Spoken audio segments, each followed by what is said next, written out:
title and all there, he's buttering you up. Seven's the holy number, you don't need more, you know. Give her full Baroness. Members of the House, ladies and gentlemen, the President of the 177th session, Daniel Devaney.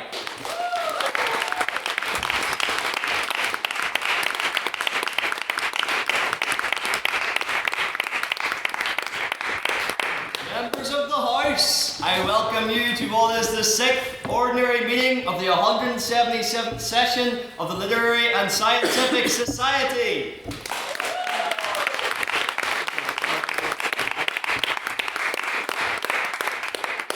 Once again, we've had quite a busy week. On Monday we were getting prepared for BP competitions that we have coming up that I know Mr. External is dying to tell everyone about today and that we'll get on to later. And also I'm glad to see that a lot of you have survived the karaoke night that we had last night where we did questionable renditions of famous songs, but that was all good fun. And during these events, you know, it's great to get to know each other better. You know, everyone says that the song you sing kind of tells you a bit about the person who's singing it. And as another opportunity to get to know me better, this is President's Questions. So this is your chance as members of the House to ask me any question your minds can come up with, except of course if it's a political question and no questions about my sex life or lack thereof. So, do we have any President's Questions?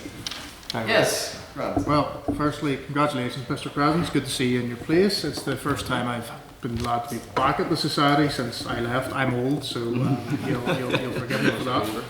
In true time-honoured litterific fashion, what did you have for breakfast this morning? Yes, traditional question. So, for breakfast this morning, I had pancakes. As we've all discovered from previous President's Questions, I'm not a particularly good cook or a baker.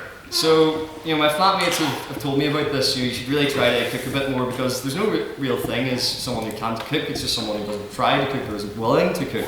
So I was like, okay, you know, I'll read the ingredients of different things. I was thinking pancakes, you know, pancakes.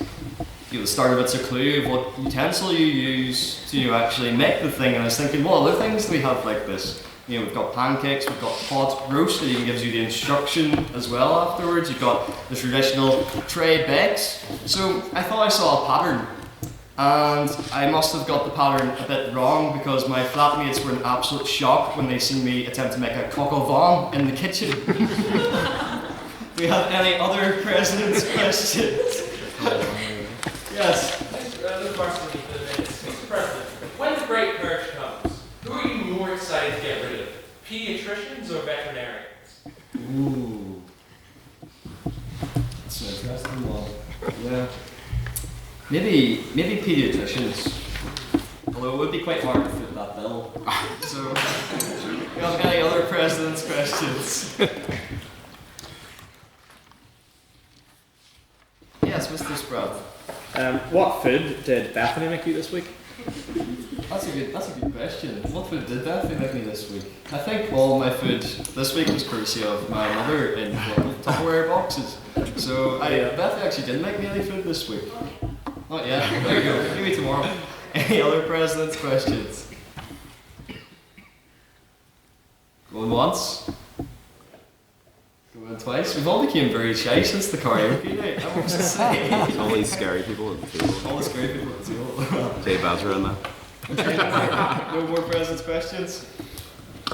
What song did you sing? What song did I sing? Karaoke. Sing's a very liberal use of the word, but I did sing the national anthem, which is of course Mr. Brightside by the Killers. Any more President's Questions, or shall we end it on that? In that case, we will go on to private members' business. So this is your chance as members of the House to raise anything you've seen recently in the news or anything of particular interest and gather everyone else's opinion on it. So do we have any private members' business in the House? Mr. Hoey? This week on social media, the official White House account posted a meme AI video of Trump setting off in like a fighter jet and then like dropping sludge onto like liberal protests. And then people who was like an AI version of him was in the video questioned why has Trump just posted a video of me having this thrown on me, to To which JD Vance responded saying, "I'll ask him for you." I just wanted the House's opinions on how has this come to be that this is a normal thing in 2025 that the President or the White House account is tweeting out this sort of stuff. Yeah, anyone on Trump's antics?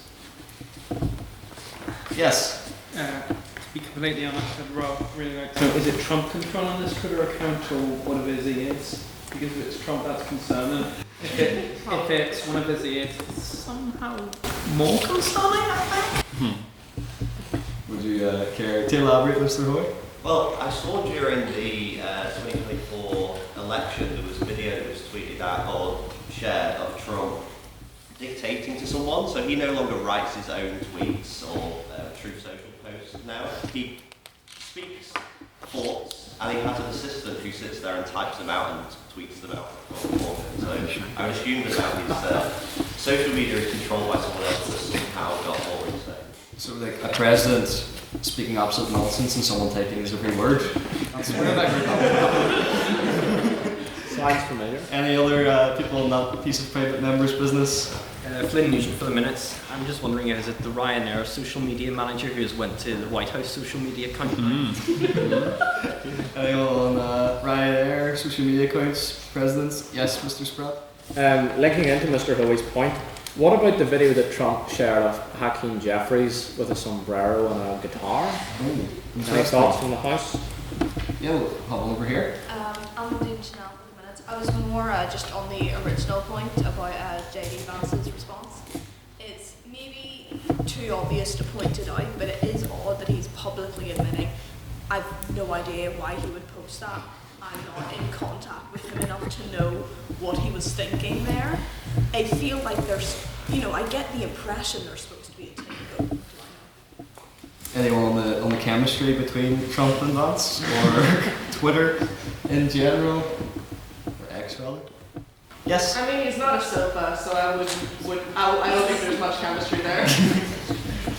Yes, President Mercer. Matt Bradley for the minutes. I think the question, why would someone do that, I think was the quote, sums up the entire thing. I don't know how you could look at that video and go, you know what, yeah, I'd do that as well. I generate that and then post it. It leads me off the thought of, has anyone else, I doubt anyone here uses Facebook that regularly, have you seen in the Reels tab the AI generated videos of humanoid cats, and for whatever reason the kitten always dies in a horrific fashion?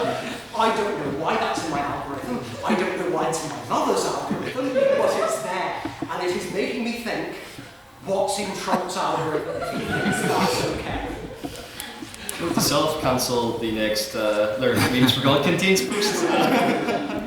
Although yeah, after I rewatched the cat videos, I have to pause, think to myself. That joke was pretty poor, to be fair. Anyway, any other piece of private members' business? Yeah, we'll go Mr. Steele. Thank you, Mr. President. So, many of you will be aware this week that the Literary Council took a trip to Paris. We left very promptly at 9:30 after visiting the Louvre.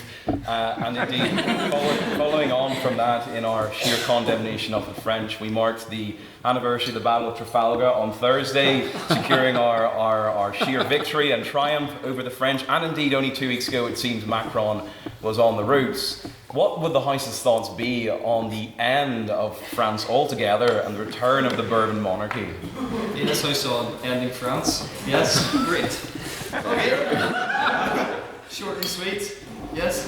Well, I should declare that I have lived for a period in France.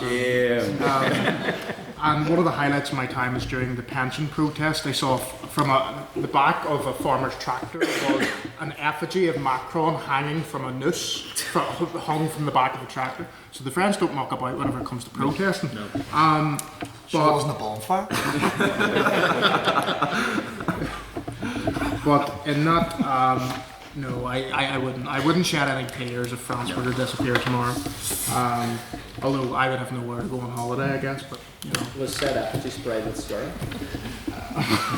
Small sacrifices, God, small sacrifices. Anyone else on France in general? No one cares, really. And then for want of time, we'll take one more piece of private members' business if anyone has one. Yes, Mr. Burns? Tom Burns for the honest. I feel like I'm only asking this because of the debate we have tonight and the people in the room tonight, because I feel like no better input. Today we found out that His Majesty the King has been a papal Francis entire time. Single-handedly reversed the Reformation by praying with one of the houses, but particularly the panel, and have any thoughts of the turncoat king. Anyone's thoughts? Go on, Jeff. Yes, sir. Ryan. I thought it was a good turn of events, and as someone who is generally unionist, like Tom here, I thought it's good that it shows that the monarchy is for everyone and represents all cultures within the UK, and I think it's kind of a useful fit. It just reminds me of all these different things that happen where political figures like Trump become very divisive, and I think it's useful to have a head of state who can embody unity within a nation. Any thoughts on that? Yes. I just think it's a great victory for the Jacobite cause. There's a few difficult centuries there, guys. I was really thinking we were not going to make it back. But Yes, Mr. Spratt. I think it's wonderful that the Anglican Communion has brought the papacy into the Anglican Communion. So they'll turn from their wrong ways and turn to the true Church of Anglicanism, headed by Gaston. If people know who that is. Oh, yeah. There we go. A brief extract of Matthew Jeep's conversations over the summer. Do you have any more the Counter-Reformation 1, I think is the answer. Thank you. Yes? Just Jack Douglas for the minutes. Just on the general subject of Anglicanism, I believe the first woman was recently installed as the Archbishop of Canterbury. That's right. And the House's thoughts on this? Anyone's thought? Yes. Well, I spent much of Tuesday leafleting so to clarify my job, I worked students' office, I was out in the doors, and the fellow I was out in the doors with for 90 minutes discussed this exact topic of the rights and wrongs of female ordination, so I will pass on the opportunity to comment any further. Are you presuming her gender or his?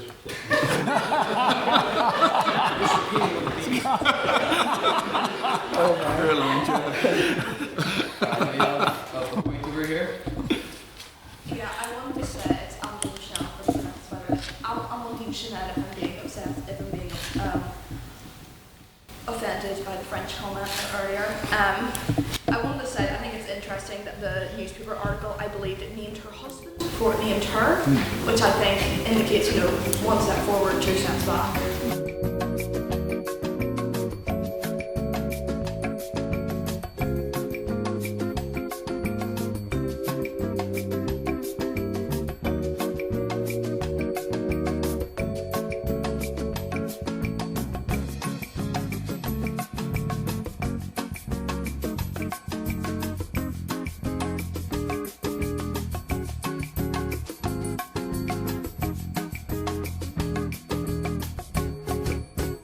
And that'll pass us on nicely. So after completing his work experience last week, Matthew's now ready to fill in as our secretary for tonight's ordinary meeting. So I would like to invite him up to provide the minutes of our last meeting.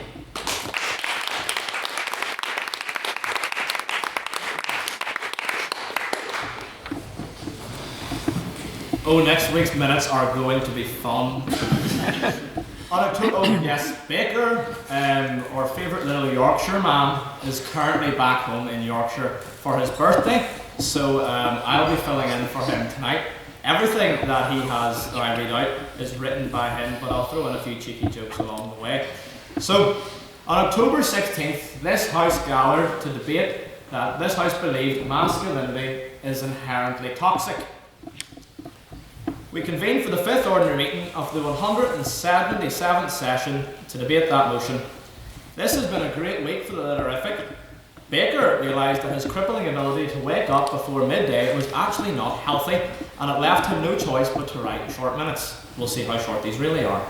He's also gone on holiday, so you don't have to listen to him, instead you have the pleasure of listening to me. Secondly, the Society is lucky enough to celebrate along with Members of the Gay Christian Union, a former secretary of the society included, he knows who he is, Jack State. No, wait, no. Sorry. The crushing defeat of the French fleet, you'll like that, Jack, very good, at the hands of Lord Nelson, esteemed commander, and the subject of so many of Jack Steele's, quote, literotica stories. President's questions instead, much more easier to decipher here. Flynn Nugent, Mr. President, do you know what day of the week it is? Daniel's response, apparently not. Apparently having 2 debates in one day throws oneself off being able to tell the days of the week. The Secretary will let members in on a little secret to remembering dates. Simply recall, oh I like this, that the fact that the glorious 13th of October, the birthday of Lady Thatcher, was this Monday, and the calendar works onwards from there. So we should ditch the Gregorian calendar, I say, and go on the Thatcher calendar. The Very Reverend Matthew Spratt, myself. What did you have for breakfast, Mr. President? I was given an omelette by my adoptive mother, my full-time carer, Bethany. And then he says, I will let Bethany speak for herself. And in the nature of toxic masculinity, I heckled him going, oh, how progressive of you, Mr. President. Tiernan Smith, full-time Chinese spy. Oh my days, Baker. And part-time homophobe despite being a homosexual himself, said, could we be permitted alcohol in debates? No, we know what Tiernan Smith is like after a couple of drinks. However, I enjoyed Tiernan's controversy last week. Ellen McMullen, are we going to allow swearing in debates? Mr. President, that question will be answered now, as this motion was also seconded, and therefore it was eligible to be voted on by the House. So Mr. President said, at that motion you can swear, but you will be fined a bottle of port, and the same rules apply for the port today. Harry Nichols, where is Jack? Jack is unwell and therefore unable to attend. We all know he is fantasizing about the extinction of the French and simping for Lord Trafalgar. Tiernan Smith, do you know what the speakers drink while reading the budget? Whiskey. As if Tiernan would know anything about what a budget was, unless blowing the made-up budget that he made up in his head. Also, he apparently doesn't know what a question is, as he in fact answered his own question. Ella McMullen, you can pre a debate, and she reinforced that she did that quite frequently last year. Mr. President, have I just walked into Alcoholics Anonymous meeting? Matthew Spratt advocated that we banish Tiernan back to the dump of Birmingham. And then Mr. President went, no, we'll send him to Ipswich, which is worse. If you really want to plummet, oh no. Private members' business. Beth Wyman, Belfast is getting a Sephora opinions, question mark, question mark, question mark. Ray Thien, it depresses me, and that's good. Ella McMullen, it's so fun. I spent all of my money in America. Someone, what is Sephora? Someone then muttered the bane of my existence. Matthew Spratt said after just being informed by Ella, a waste of money. That's his thoughts on all makeup products. Ray Thien, it would be better if we insert homogeneous American brand here. Tiernan Smith, of course he said this. Belfast is missing a Waitrose and a John Lewis in his typical upper class fashion. Cormac, Mr. President, what's your skincare routine? Looking pretty good today, Daniel. Thank you, sir. Ray Thien launches into an assault on Daniel's personal hygiene. Features such memorable phrases like, I've been in his shower, I've seen his shower, and he uses 3-in-1. Why are you in the shower, Ray? Cormac, Trump is travelling to Hungary for peace with Putin. Will he succeed? Ryan Hoey, he tried to brand himself as a peacemaker, but is sending weapons to Ukraine. And then Rana Katana said something, apologies as I fear I butchered that name. I also apologise as well, Ms. Baker. I spent so long trying to figure out how to spell it that I completely missed what you said. Apologies. Matthew Spratt, it is very significant what he has achieved. Success in bringing Putin to the table is something that no other Western leader has been able to achieve. Can anyone guess what way I would vote? Everyone probably knows that. Baker Noble, cover of Time magazines makes his neck look like a specific female body part. Thoughts on Trump's region of neck or lack thereof? Ray Thien, he has a worse neck than Mitch McConnell. That's quite funny. Thoughts on the Arc de Trump? Henry O'Riordan. It is going to be used as a smear for the ethnic cleansing, with Gaza turning into Sims 4 architecture and a paradise despite the ongoing genocide. I wonder would Baker go there for a holiday if it was Sims 4. Ryan Hoey points out that Henry mistook Washington for Gaza and questioned whether there was ethnic cleansing in DC. Claims the project is a vanity project. Naturally, the only thing that needs to be cleansed is France, or the French. I agree. Baker Noble, he has undergone 2 medical evaluations and the doctor said he was the most mentally competent person he has ever seen. Trump would say, I'm so mentally competent. Also, with the highest IQ, Trump, he's 7 feet tall and he can lift a bus all by himself. He's very smart and said he would be the smartest ever. Smarter than Abe Lincoln. Vote on the prior opinion. Proposition 14 to advocate that this House believes that masculinity is inherently toxic. Opposition 32 opposing and 20 Swiss people who abstained. Woke. First proposition. Does that breach my partiality? Yeah. Sorry. First proposition was Paul Cunningham. It was hard to take a break from feminist literature, said Paul. When we say masculinity, we mean all roles attached to the male species. Toxicity lies in the welding of biology and the social script. All men today naturally woke up, that's not a joke on me, I promise, took up their spears and hunted. And of course, all women went into the forest and collected berries. This is true of Bethany, who has to go foraging for the eggs to make Daniel's omelette. The division of labour is clearly based on biological characteristics of strength. He claimed, but this is not the case. Instead, the males woke up, brain rotted, went to lectures with a tote bag. What the flip does that mean? Smorgasbord of feminist literature. Biological differences do exist, but they do not need to define us, he says. The gender idea is useless, it's not toxic. Discrete gender structure is just a convenient excuse. You don't understand, it's because he's a man. Paul went on to say that violence is enabled because people don't fit our gender binary structure. Patience, attention, and responsiveness is something that needs to be learned.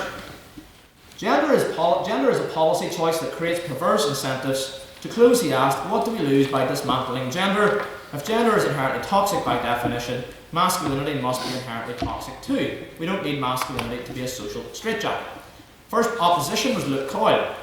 Luke began by saying that masculinity has an unbuilt propensity towards toxicity, and this is something that is integral to dispel. He went on to list the positives of classical masculinity. Masculinity is a state of being, he said, which blends seamlessly with compassion and tolerance. Think Marcus Aurelius and Stoicism, #based. Think Disraeli and progressive conservatism, #based. Masculinity isn't about repression for repression's sake. It is about being kind to people, trying to emulate nature in your actions and ethos. Ernest Hemingway, great man to take lessons from, writes about Santiago battling with fate. He doesn't feel pride, he feels a need to test himself and put himself in danger. Danger seems inherent to masculinity, he said, and that is not toxic. Robert Jordan fought not for glory and fame, but for ideas and values. He contented himself to fight a losing battle in its name. Andrew Tate, despite what the propositions say, is not the same class as Hemingway or Aurelius, unless of course you're referring to their treatment of women. And it is unfair to say he's the new front of masculinity. Indeed, the true form of masculinity is spaghetti westerns. And then he reminisced about watching westerns with his father. Too close, he said rather violently, that while the proposition seeks to stab at the core of masculinity, we need to remove opium from our comfortable lives, lash ourselves in the truth of opposition, blah blah blah blah. Great speech. Second proposition was William Brown.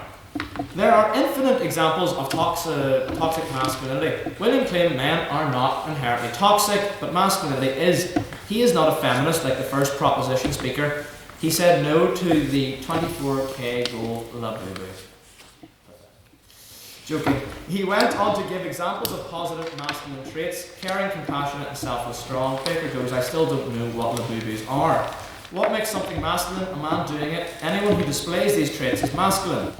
He went on to describe how masculinity changes depending on location. There is a jawline obsession in Europe apparently, but in Asia it's the complete opposite.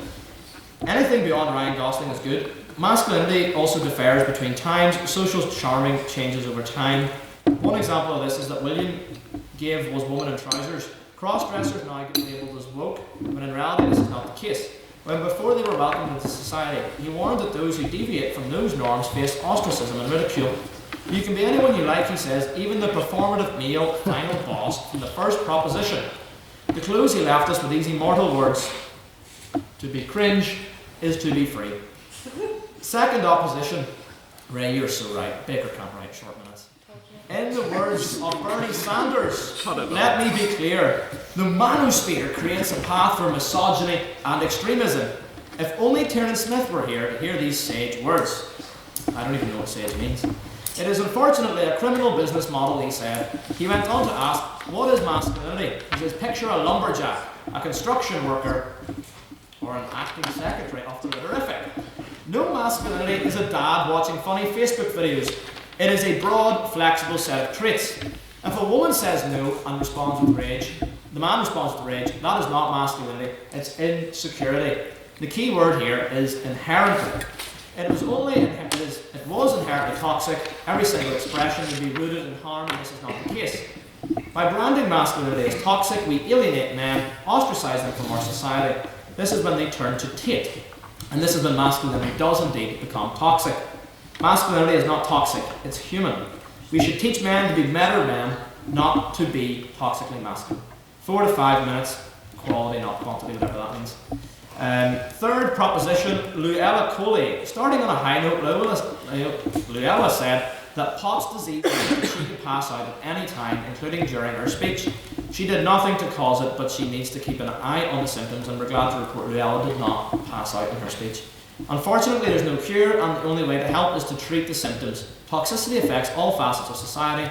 Luella then claimed that men are victims of toxicity too. Men die sooner than women, and the reason is preventable. She used prostate cancer and any stigma associated with that as an example about men not going to the doctors. Digital rectal exam jokes create a stigma around it, although of course, no, we're not reading that. Body dysphoria goes under the radar. Guy friendships are...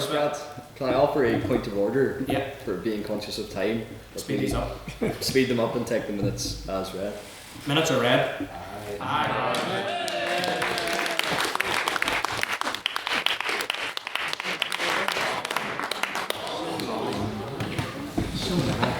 I apologise, everybody. I did not write those.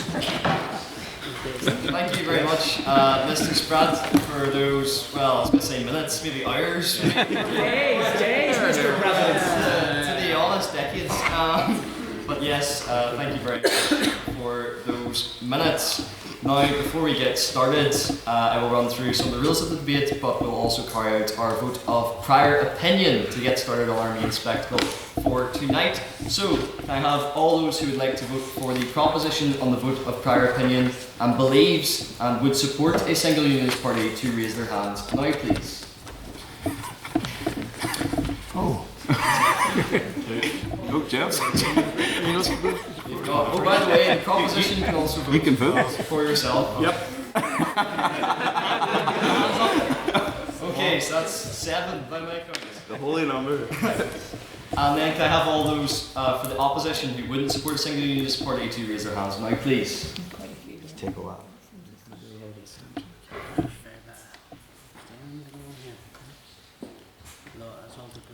Persuadables. Only a few persuadables. 22? Yep. And then finally, can I have all those who would like to abstain from the motion raise their hands? Well, we've been defeated by Alliance collectively. How many votes alive?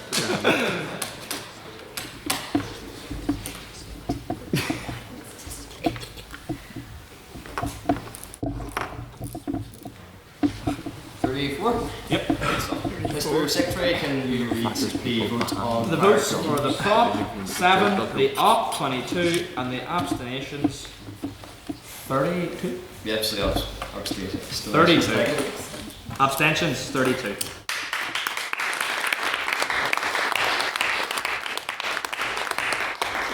I'd also like to run over the rules. So, I recognise that we have an exciting range of guest speakers who we'll introduce shortly, but for all the members of the House as well, speakers will take it into this proposition and opposition to come up to the podium and deliver 7-minute speeches. For the first minute of your speech and the last minute of your speech, you have protected time, which means in those 5 minutes in the middle is unprotected time. This is an opportunity where your adversaries on the other side of the debate, but also members of the House, can offer points of information. A point of information may be presented by someone shouting POI on that point, or point of information. I would advise that you all shout it loud and put up your hand to catch the attention of the speakers, especially my friends at the back there. It is to the speaker's discretion as to whether they take this point of information or they leave point of information, after which 15 seconds must be given until another point of information is asked. Also on points of information, make sure to keep them short and sweet, no longer than 15 seconds. Don't worry if you go over it, because I'll give you a nice reminder with my gavel, as I will with barking as well. We also have a rule which was alluded to earlier about swearing in speeches, which, Madam Vice President, I will let you expand upon. Yes, so if you swear in your speech, either a speaker or a member of the House, you owe the House a bottle of port. And thankfully, Ash has brought in her port fine this week for cursing last week. What'd you say? F word? Yeah, that one. Anyway, but yes, so you will owe the House a bottle of port, and I will come after you. I don't care if you don't go to school here. Yes, thank you for that, Madam Vice President. It's also worth noting that for your first minute and into your second minute of the speech will be indicated by a bell. Can I have the ring of the bell, Mr. Secretary? There we go. Finally, it is important to make the disclaimer that for all of our speakers tonight, and this applies to many of our debates, they are not necessarily representing their own personal views, nor are they representing the views of their parties, as is in the nature of a debate. And the kind of joy of debating, you can argue for either side on a debate, and that's something that we pride ourselves on here. So that is just something to note and to keep in mind. And for those of you who are astute and observant, you might notice that we have a rose between three thorns at the end of the table over there. So I would like to invite up our wonderful co-chair for tonight's debate, Baroness Kate Hoey, to the podium, please.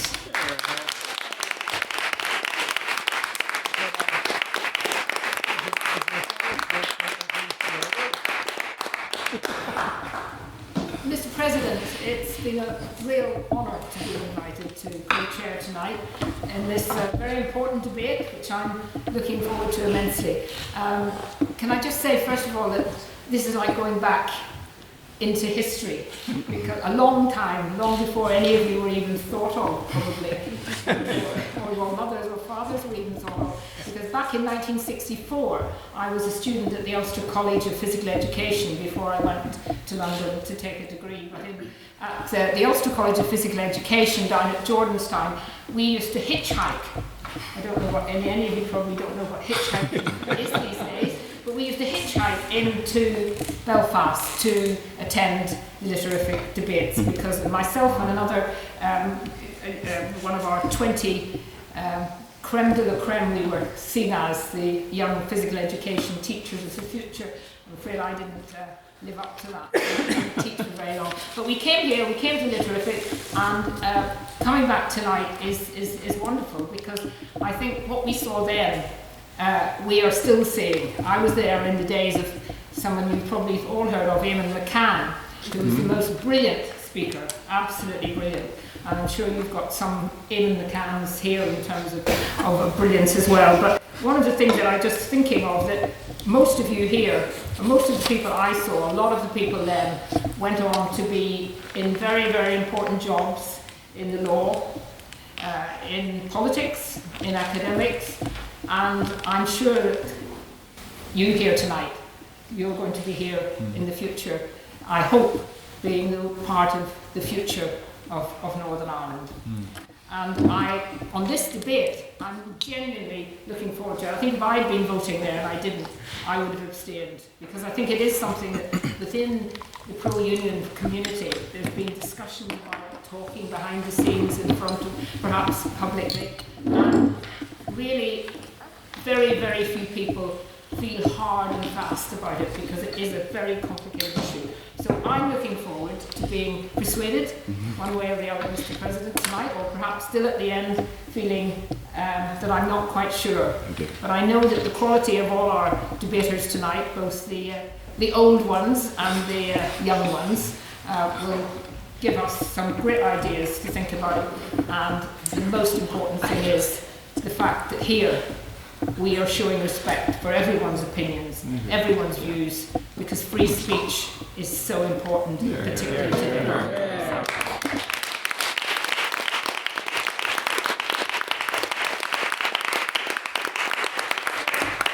This House supports a single Unionist party. I would like to ask the first speaker to propose that, and that's Peter Martin.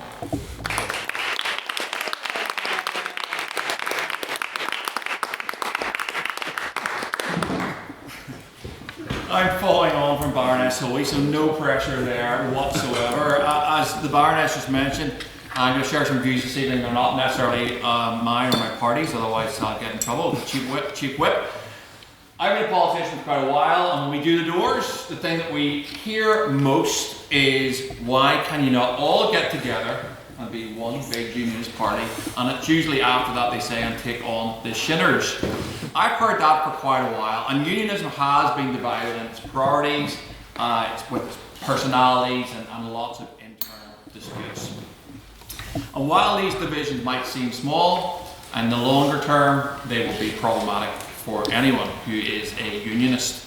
And the fragmentation of the Unionist vote has weakened our voice and allowed others to shape the direction of Northern Ireland, and in fact many of them don't want Northern Ireland in the first place. So I believe it is time that we recognise that one single Unionist party would be best for this country.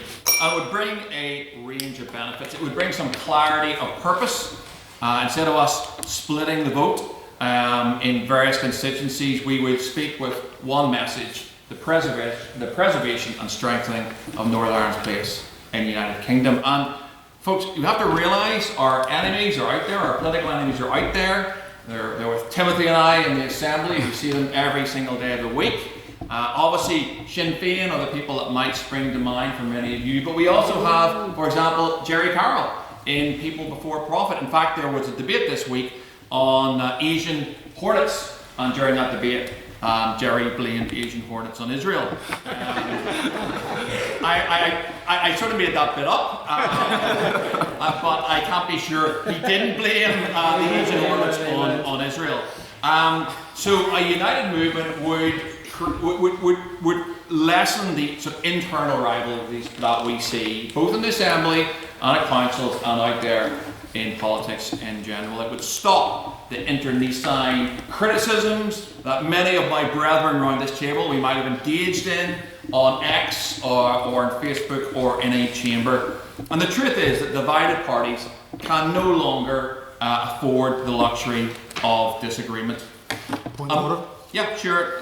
How can you contend that a single party would prevent disagreement or disunity when, for example, the DUP, one single party, has went through a number of leaders in the past few years and showed disagreement and disunity in that single party? Look, I think it's a good question, and that's something that, if this vehicle was realised, that I think whatever that leadership looked like, we'd have to take account of. Unionists disagree with each other a lot, and we know that, and so I think that's going to be a challenge, but I believe it's one that we could overcome. But imagine what we can achieve with it. Imagine the energy, the resources, and the passion that would go into one united movement with one single voice and one shared purpose. It wouldn't mean, as Moore just mentioned there, it wouldn't mean uniformity of thought, but it would mean a level of unity of purpose, the ability to debate and disagree internally, which actually all Unionist parties do. Some Unionist parties do that better externally, but we should all do it internally. And that's how good and strong democracies in fact work. Whilst STV, or a single transferable vote, allows some level of cross-party support for Unionists who will sensibly transfer on to other Unionists, and I have to say that is really, really important for me. In Westminster elections, we do not have that luxury.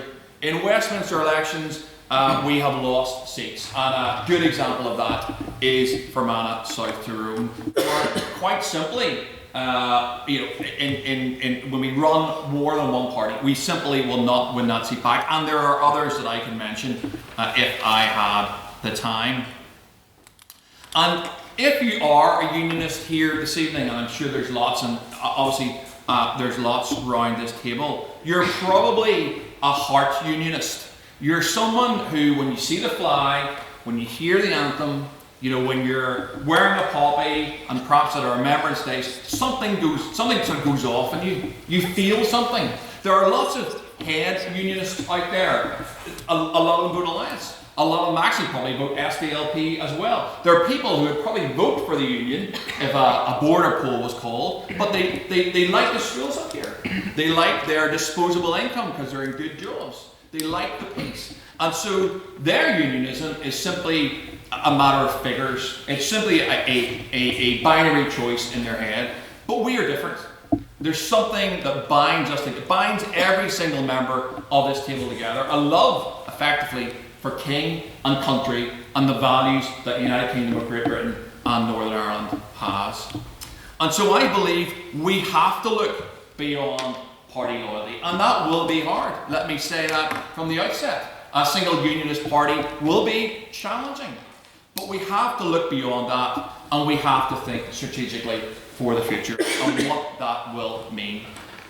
The strength of unionism in the past has been in our resilience, in our endurance, in our sense of belonging, both with each other and with the country that we love so much. And it is my firm belief that actually we are stronger together. Yes, sir. Say we're better, stronger together, yet it was your party that dismantled the Ulster Unionists when we reunited under terms of Steele. But we did it so well.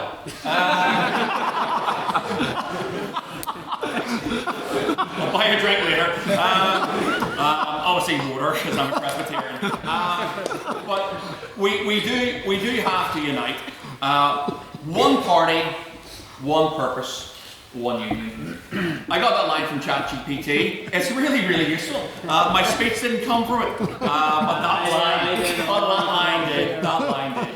And so, look, folks, I would urge you this evening to think carefully about this, and I would strongly urge you to vote for the proposition that one unionist party is the way forward for Northern Ireland. Thank you very much.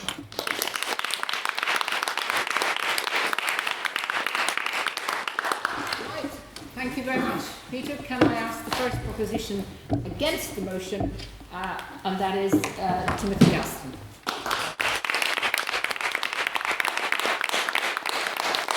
Thank you very much for your warm welcome along this evening. I do feel outside my comfort zone of Stormont, and hopefully the chair for tonight will be a bit more kind to me than some that I have to face on a daily basis. I have the fortunate position tonight to be representing my own views in this debate. I want to start off with, what is unionist unity? People talk about it, but what exactly is it? People talk about it in the doors, we hear it all the time. It's touted as this romantic idea to solve all of unionism's ills, but will it really deliver? One unionist party, I believe, will give us a short-term bounce, maybe get the First Minister back for the duration of a mandate, but long term it will do us more damage than in the short term gain that we will get. Let's look at unionism. We have 4 different political parties at the minute representing unionism. The DUP, the Ulster Unionists, TUV and the PUP. History tells us one unionist party won't work. I don't have to go back in time too long to be able to give you an example of that. The 2021 Joint Ulster Day Declaration, where we had all 4 unionist leaders coming together with unalterable opposition to the protocol. That was the last time unionism was united. And how long did that last for? Bit by bit, the DUP, the Ulster Unionists left the agreed ground, and then it left TUV and the PUP on the ground of what we agreed in 2021. Variety within unionism gives choice. It gives us safeguards against scandal, which unionism sadly has been wrought with over the years. It also gives the opportunity, and I believe TUV fulfil this and fulfil it quite well, to call out other parties and keep them truthful of what they're trying to sell. All I have to do is look at safeguarding the union document Case in point why TUV needs to be there. TUV has fulfilled the role of bringing strength to unionism over this last number of years, and we are growing day by day because we have a clear, simple message built on truth. How would you take it? Could you not arguably, though, if there was one United Party with which you members were in, could have stopped that deal from happening in the first place, and therefore left the Unionist Party in a much stronger position to kind of jeopardy those things? People within the DUP that were so-called against that then couldn't stop it, so it wouldn't have made any difference if we were standing in the camp with them. Arguably, you are more effective outside the camp, pointing out when other people are willing to betray, lie and go back into power for 30 pieces of silver. But there is an obvious outcome for us to move forward within what I believe is unionist unity, and that is going for 2 unionist parties. It's quite obvious. The DUP and Ulster Unionists could merge tomorrow, and I don't think, apart from the brand disappearing, anybody would really notice. I myself would take up and join the traditional element of a traditional unionist party. I'm not saying it has to be TUV, but it has to have them core traditional unionist values. I'm in politics because of conviction. That's what will guide me in the years to come. I believe Northern Ireland is still a Christian conservative country, regardless of what the media say, regardless of what nationalism says, and regardless of what the woke alliance party say. Sanctity of life, definition of marriage are still important to me and my Christian outlook. I'm a Christian before I'm a unionist. My Christian values dictate how I will vote when it comes to issues and that of the union. They were the issues that brought me to Stormont. It was standing up for my moral duties, my moral beliefs. That's what made the decision for me. When Jim Allister got elected to Westminster, that was the decision that made me take up the reins and go into that den that they call Stormont, that place on the hill. Traditional unionism has found its voice, not only leading for unionism, but my goodness, traditional unionism is reaching across the spectrum and, talking on behalf of ordinary people with a common sense approach. The more and more time passes, the more and more people within nationalism are coming to our offices. And I'm not just saying it's TUV, I know they're coming to the DUP offices as well, because of the stance we have on a number of issues. Standing up for working class communities, standing up on issues like immigration. My goodness, immigration without assimilation is an invasion in our country, and that's something where the DUP and TUV are taking the lead on. Standing up in protection of single-sex spaces. Nationalism, ones within the Catholic Church, are coming forward to us to congratulate us and encourage us for actually standing up for women's rights that are being diluted before our very eyes. Coming from Northampton, be no surprise, proudly stand up for our farmers against the onslaught and against the assault they are facing from the woke brigade and indeed the Environment Minister that forgot he's the Minister for Agriculture as well. So, unionism has also found its voice, and I welcome the addition of John Burrows to Stormont. I feel now that collectively within the 3 unionist parties in Stormont, we are now starting to go on the attack. We have found a confidence that we haven't had for a number of years, and my goodness, we're putting our best foot forward. Traditional unionism is growing and it's resonating with people. And what might I say to those in the gathering here tonight, if you don't agree with my views, if you don't agree with my conservative Christian outlook, that is a very good reason to have more than one unionist party. So I might not have sold unionist unity as one party, but I hope tonight, in the time I've had, I've been able to sell it to you as the need for 2 unionist parties, one liberal leading for the woke within unionism, and one that represents views like myself that are willing to stand up, fight and go on the offensive against the enemies of this country. Thank you very much.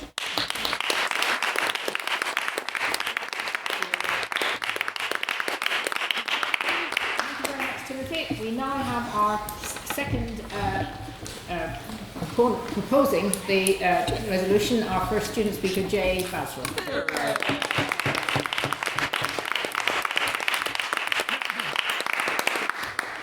I'm just thankful to be invited back here after my last Literary Debate Society debate.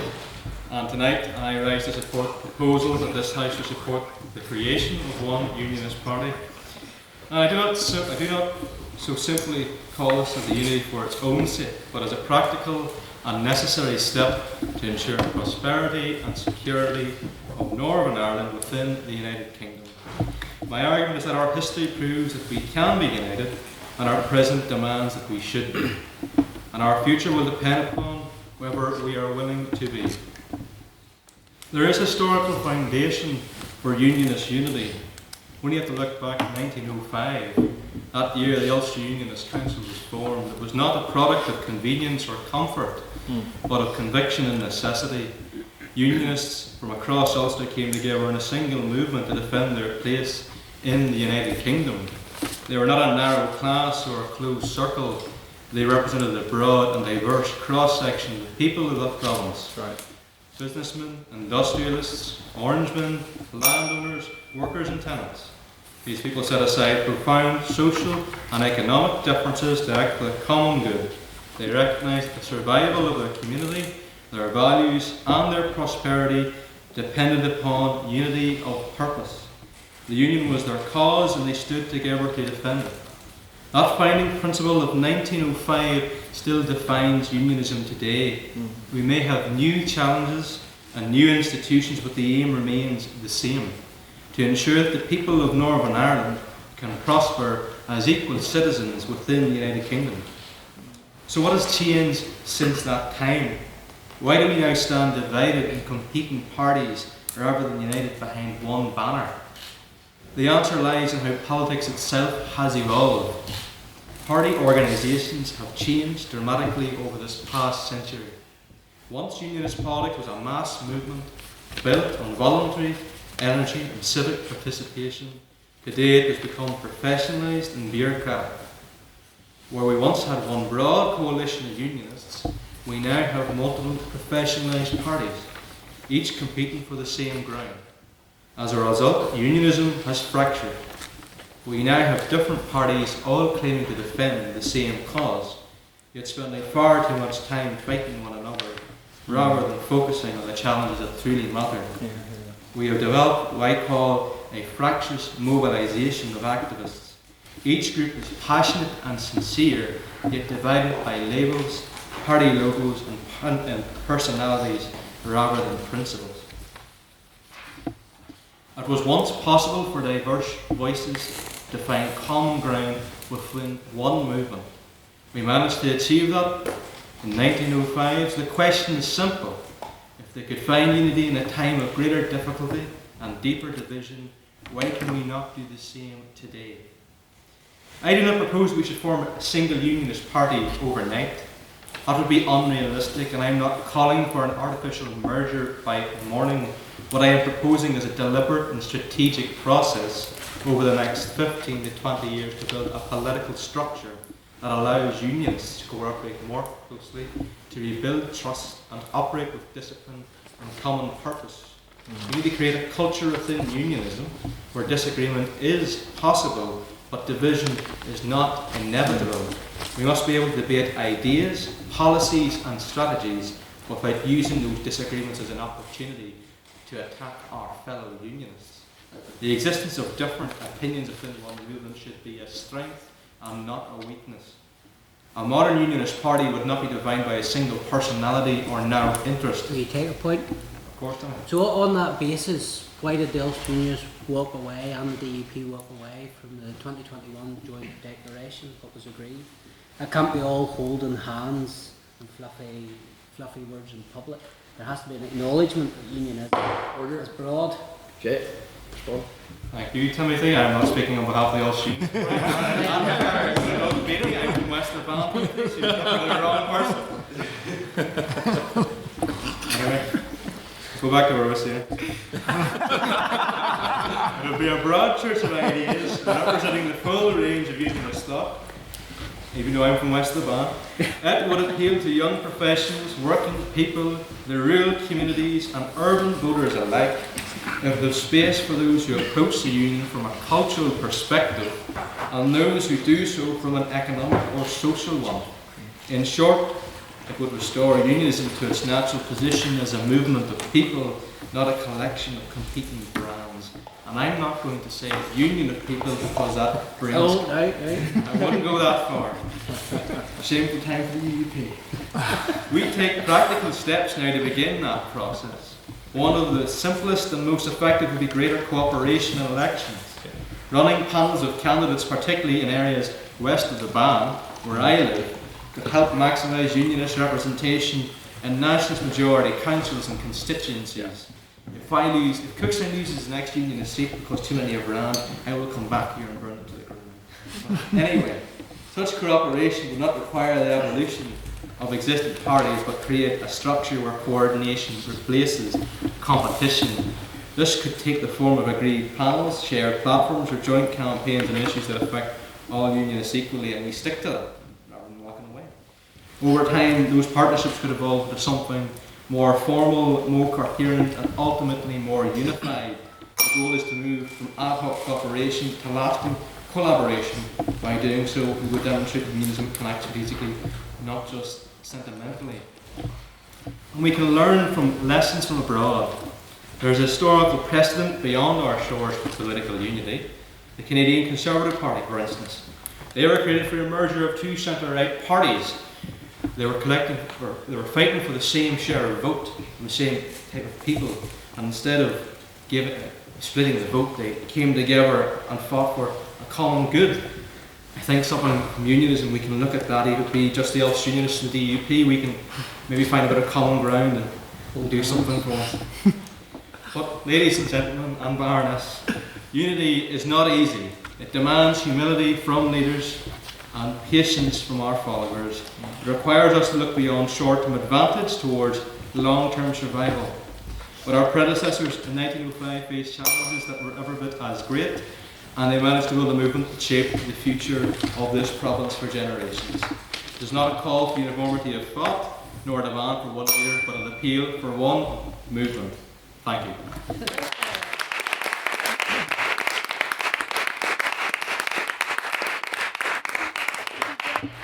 And our next speaker, the second opposition, David Bingham.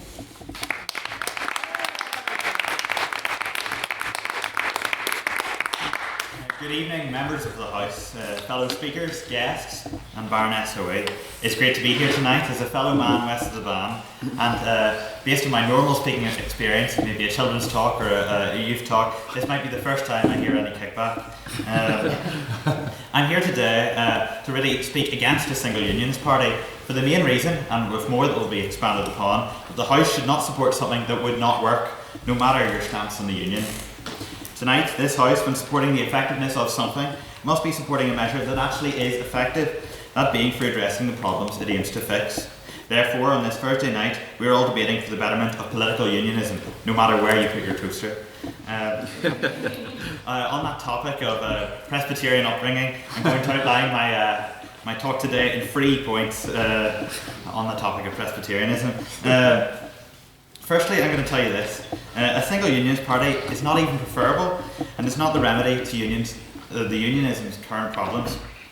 Many political commentators will argue that unionism should sing off the same hymn sheet, but I feel it sounds best sung by different parts. We can have the strengths of unionism articulated to different people and represented by different voices unique to separate parties. Unionism is discussed in many circles, not limited to your stereotypes of a band parade or a royal wedding fan club. Unionism is broader than that and can be represented by more different voices. It is best to deliver the message of unionism to different people with the same result, primarily with an allegiance to supporting political unionism at the ballot box. You know, we've seen it discussed today. Do we have a single unionist party or do we not? And it really must be discussed other methods that we can have to have further unionist cooperation. There will be those driven mostly by either a cultural, economic or political passion, and maybe even all of the above. We must have a vehicle that will put off those that we can't have a vehicle that would put off those frustrated by certain political actors that might be in a larger grouping. Unionism must instead rise out of appealing only to traditional grassroots that only seek to unite what was traditionally the Protestant community, as a single unionist party will limit themselves by going to red meat policies. Back to the basics, instead of articulating a new message outside of traditional demographics, a single unionist party in theory does not address the problems facing unionism, just aside from a split vote, but that will be discussed soon. My second point is that a single unionist party wouldn't even be achievable with our current political situation. We should not recommend nor support it. Our current political landscape does not make this a possibility. This House is dealing with the current people and climate and weighing up the support for a single unionist party, not a hypothetical. A single unionist party would have to have room for both our current political parties and the people that vote for them. There needs to be an appetite for a single unionist party, otherwise there would not be one. On that point. No, thank you. There is not a single unionist party as soon as some opportunist has had enough and runs against the establishment. As soon as that happens, the same issue of vote splitting returns, defeating the point of a single unionist party. We've seen this before when we had a dominant unionist party, the UUP to the DUP, the DUP with growing support for the TUV. We've seen it all before. We can even see in Northern Ireland, a place of ideological purity, how the Presbyterian Church can be the Free P Church, the Reformed Presbyterians, the Evangelical Presbyterians, yet all articulate the same message of the gospel. We see this before, and that doesn't harm the message that we stand for together. In this place of ideological purity, we cannot forget that there will be those that won't move away from the traditional support bases. Unionist rhetoric as well does not make a single unionist party possible. Some unionist politicians would need to dial down the rhetoric against others before that would ever be possible. We live in a place and a time when there have been those called either Lundies, sellouts, or even, on the rider of things, extremists that won't... who knows who I'm talking about? Yes, and then this would stop unionists coming together if they don't even look at each other as true unionists. We need friendlier rhetoric before we do anything in further unionist cooperation. This is not even remembering that, or we must remember that we have independent unionists as well. We can have a single unionist party, but there will still be those that will oppose it, and what's the point of that if they are not united in message? Lengthy political rivalries will stop such a compromise.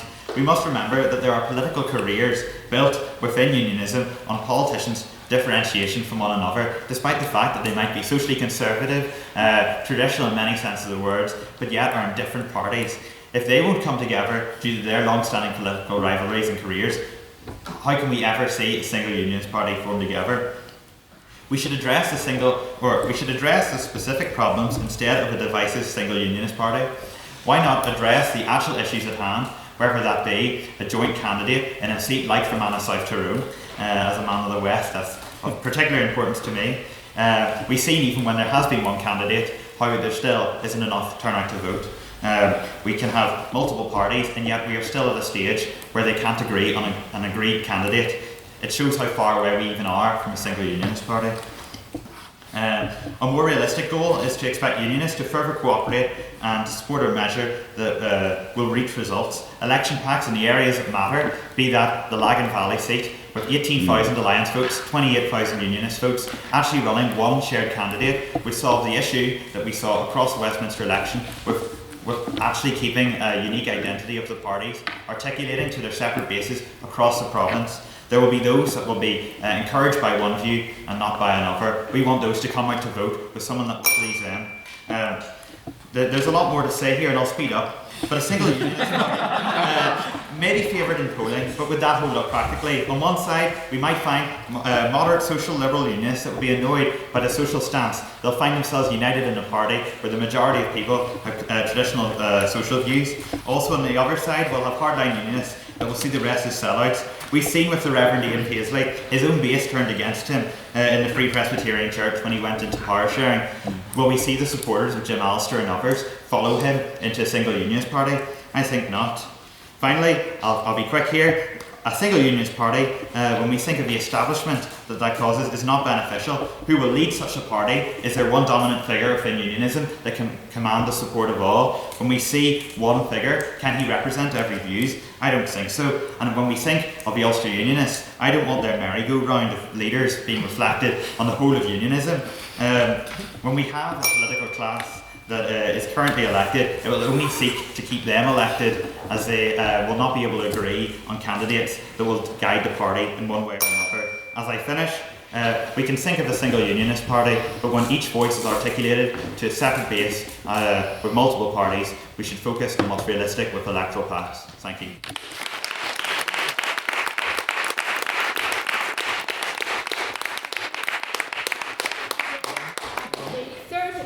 Speaker now for the proposition, Jeff Dudgeon.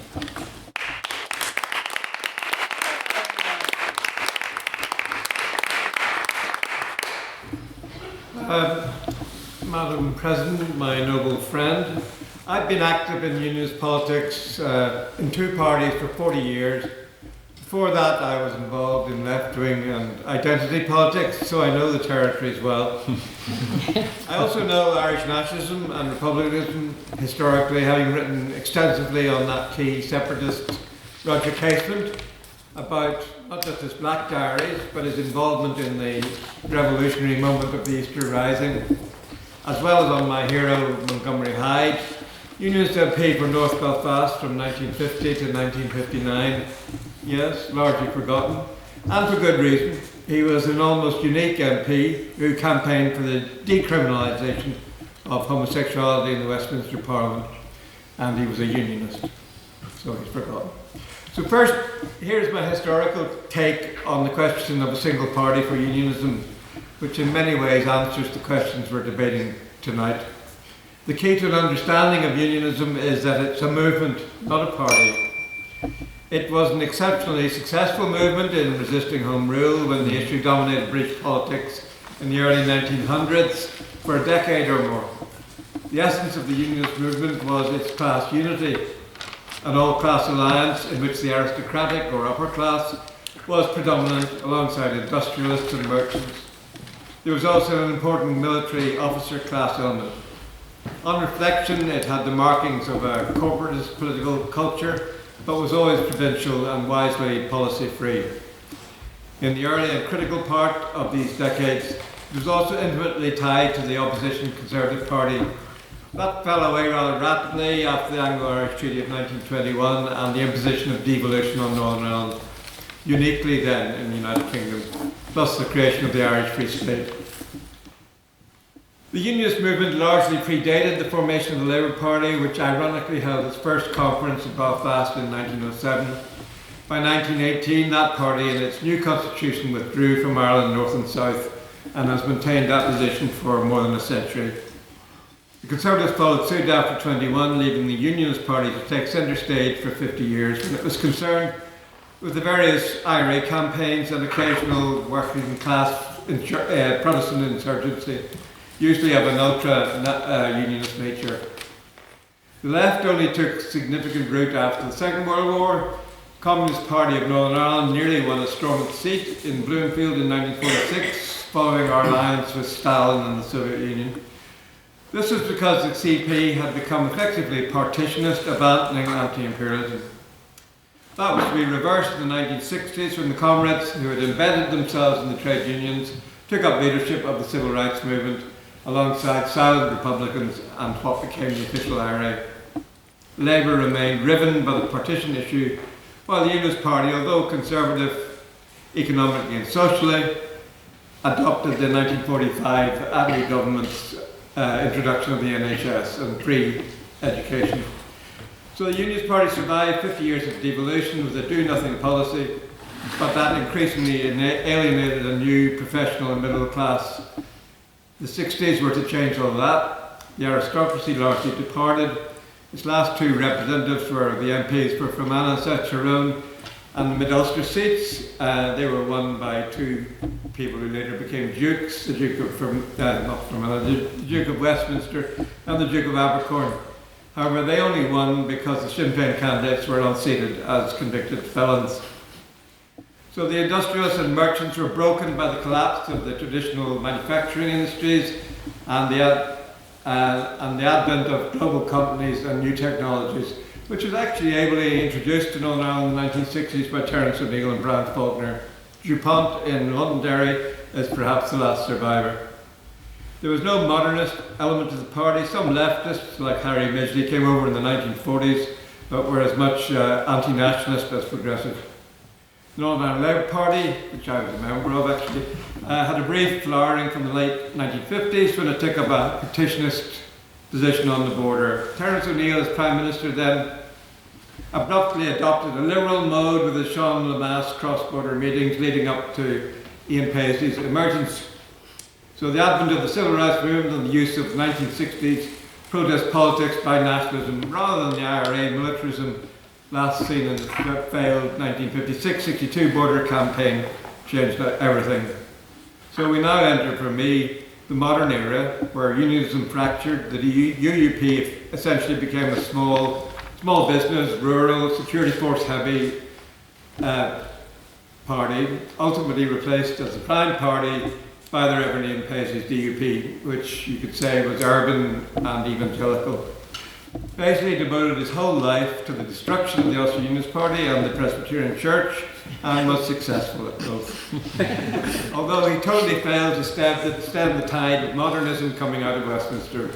This explains why some of his old-time allies and one of his children have gone over to an Anglophobic United Ireland position. We then had 25 relatively benign years of direct rule, devolution eventually being restored in '98 when the IRA cashed in the chips it had won during an overlong yet successful military campaign. Trimble took the gamble of tying the IRA down in politics to bring peace to Ulster and wrecked his own party in the process. The other splits from one-party unionism were the long-lived Alliance Party, which soaked up the East Ulster and Belfast middle classes, and two now extinct working-class unionist parties born out of paramilitarism with NIO encouragement. Their problem was, of course, they emerged from our armies that didn't have an officer class. While being anti-big house unionism, yet they favoured the UK status quo, a dilemma which will always face unionist liberals and progressives. It ensures they inevitably drift toward nationalism. Think David Adams or Linda Stewart, and a century ago Lindsay Crawford. The latest fragment, which is steaming ahead as the DUP is once again in the doldrums, is the TUV. It has a leader, only one leader, una voce, una Dudgeon. There's a translation in German. Or do it now? Italian or Latin. Benito Mussolini. It has a leader who once loved devolution, but saw through its ability to protect the Union and to impede modernism. So having analysed how we came to be where we are, what is the future, I conclude shortly, if you don't mind. I want to hear the analyst. The first point to consider is that Westminster elections, as has been mentioned, are not by PR. So we must in future ensure only one candidate stands, where any more makes a win unlikely. My leader, Mike Nesbitt, his current leader and previous leader as well, has made that claim. Unionism will of course be brutalised by a hostile media, but we know every party does this. An example is this very constituency where we're standing in South Belfast. We do risk seepage to the Alliance Party, but that party has reached its zenith, being now like the SNP under Sturgeon, given over to wokery and divisive diversity. Two paragraphs, Madam President. I think we have two sentences. Two sentences. Yeah.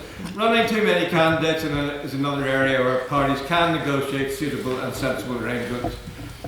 With the end of the liberal hegemony, which has had global dominance for half a century, anything can now happen, as we see with the rise of reform. Northern Ireland is remarkably similar to the north of England. Think Sunderland, madam. The Conservatives have long gone and Labour has been gutted in council elections. Maybe even tonight in Caerphilly. The cities remain bastions of hope. All has changed utterly. Even in Ireland, where Sean Casey's working class is stretching her line, looking for a political voice. being betrayed by a nationalist like Sinn Féin, the future may be a little orange.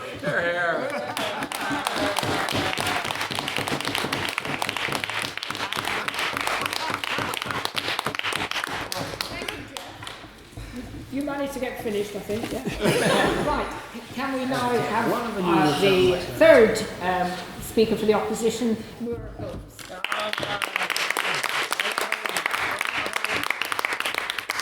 As a goodwill gesture to my nationalist friends here this evening, I'm going to do this speech in Irish. Oh. No, of course not. I would want you to understand it, so it is in English.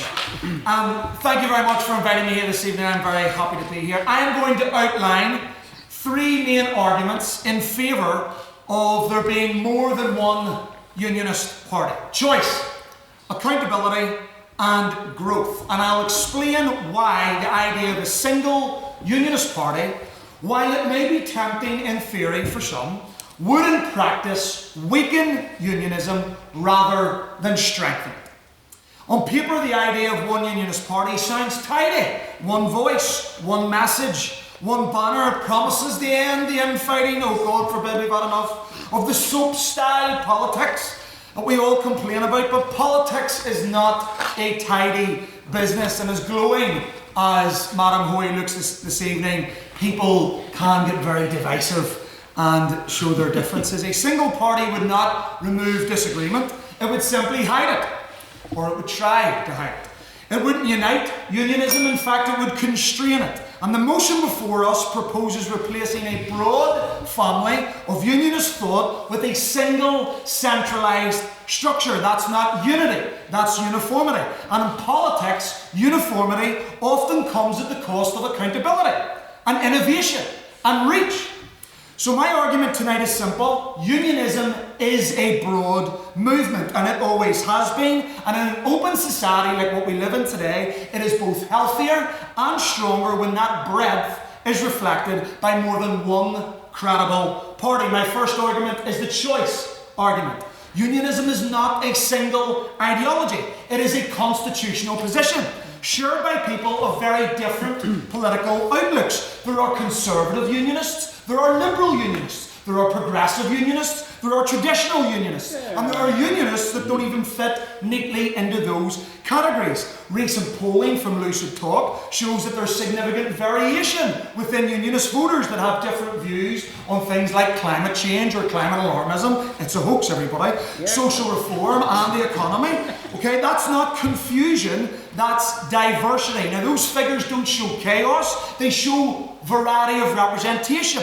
Each party within unionism also has different levels of support. The DUP, or polling, or in recent elections, received around 20+% of the vote. Ulster Unionists over 11% of the vote. TUV up to 8%.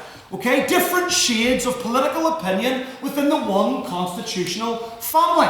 If we were all forced into a single unionist party, how would that represent the social conservatives and the social liberals? How would that credibly speak to the business owner and the loyalist working class? How would we be able to align the different, although we support the same constitution, the different expressions and varieties of that? We've seen that in the Windsor Framework and the Protocol. The reality is, it could not. Many voters would simply stay at home and not vote for these unionist parties, or drift towards non-unionist parties that they feel represents them. Either outcome, House, damages political unionism. A mature movement allows space for difference under the same broad issue. That's what it means to be a broad church, not a narrow unionist club. My second argument is the accountability argument. Unionism has been there before, and it's been mentioned for decades. It had one dominant political voice. That dominance eventually led to complacency, internal division,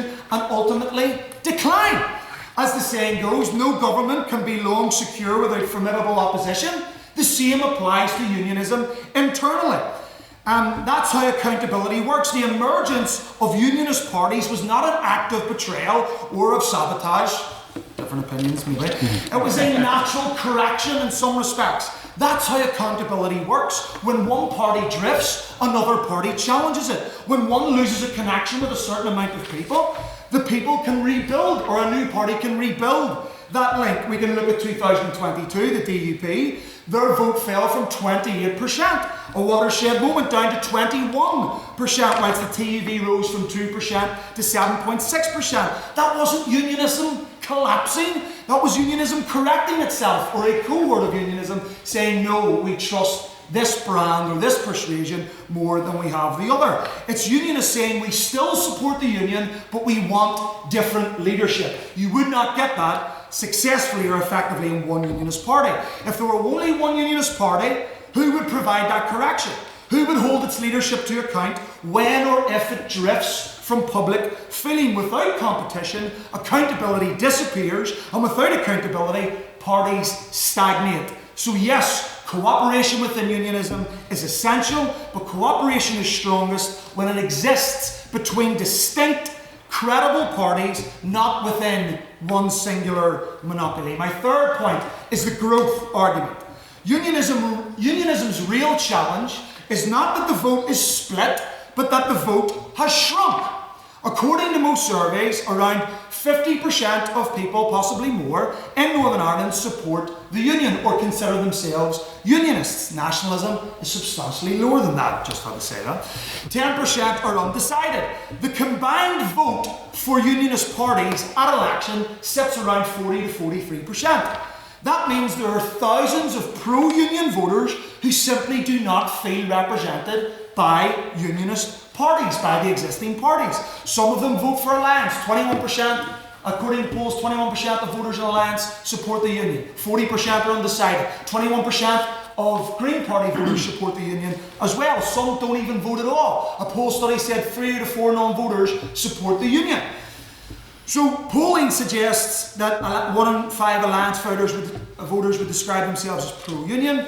This challenge, therefore, is not vote splitting, it's voter disengagement. A single unionist party would not solve that problem. A simple merger across what unionism already has would actually alienate more voters who don't fit comfortably within that new single party structure. Growth requires reach, and reach requires variety. Having at least 2 serious, credible unionist parties working in cooperation where possible, but appealing to different sections of the electorate, gives the movement, the unionist movement, the best chance to expand rather than to contract. Unity of purpose does not require uniformity of party. So to summarise my 3 arguments, choice keeps people represented, accountability keeps leadership honest, and plurality allows for real growth. A single unionist party might look neat on a ballot paper, but it would be unworkable in reality and politically unhealthy in the long term. Unionism will only regain its momentum by building cooperation between parties, not by forcing everybody into one. We should aspire to fewer public squabbles, more strategic thinking, and shared objectives, but that's not the same as merging into one organisation. A confident unionist movement doesn't fear variety, it makes use of it. So I'll finish with this. If the union itself is built on the idea that different nations can thrive together within one framework, shouldn't unionism operate on the same principle? Because our strength has never come from being identical, it comes from being united in purpose, even though there's diversity in voice. That is why unionism needs more than one party. Thank you.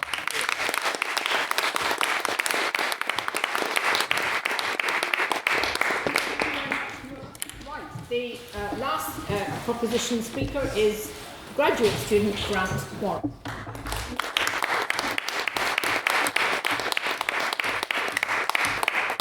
Thank you, Baroness Hoey. It's great to be back at the Litterific, and it's good to see such a strong turnout for tonight's debate. I think it's a very timely debate as unionism undergoes something of a regeneration. There'll be a new Ulster Unionist Party elected next year, depending on when Mike decides to let us all know. And we're approaching the end of the current NI Assembly mandate, with Assembly and Council elections on the horizon in May 2027.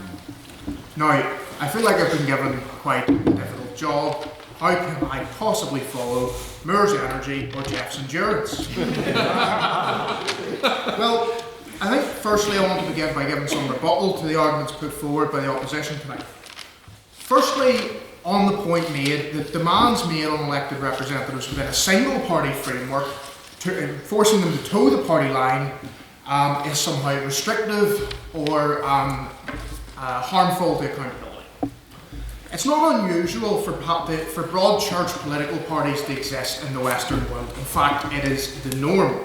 Elected reps, typically within single parties, are expected to vote in line with agreed party positions in order to present a united front to the electorate and to maintain internal party discipline. Simply, you can't expect to have a clear message to offer to the people you represent unless people who are representing the party espouse a common creed. Of course, there may be different positions within political parties. This is a sign of healthy debate and strong and basic democratic accountability. However, once the debate has been held behind closed doors and once a common position has been agreed, duty is then on elected representatives to go out and defend that position. In the past, it's fair to say, Unionists have loved and have revelled in airing our dirty laundry in public. And I wish I shared Moore's optimism for reducing the number of public squabbles with the current number of parties that we have, but past experience would show that that isn't forthcoming anytime soon. Where Unionists have tended to have a different flavour of unionism, this has lent itself to simply splintering within unionism. And that means that each flavour of unionism has to find its own home and have its own space and its own voice. This is all understandable, but it fails the key test. How do more unionist parties actually strengthen support for unionism? The answer is that at the minute, it doesn't. And we can't escape the fact that we have a system within the structures established by the Good Friday Agreement that is dichotomous in character and where issues are mediated through the lens of the constitutional question.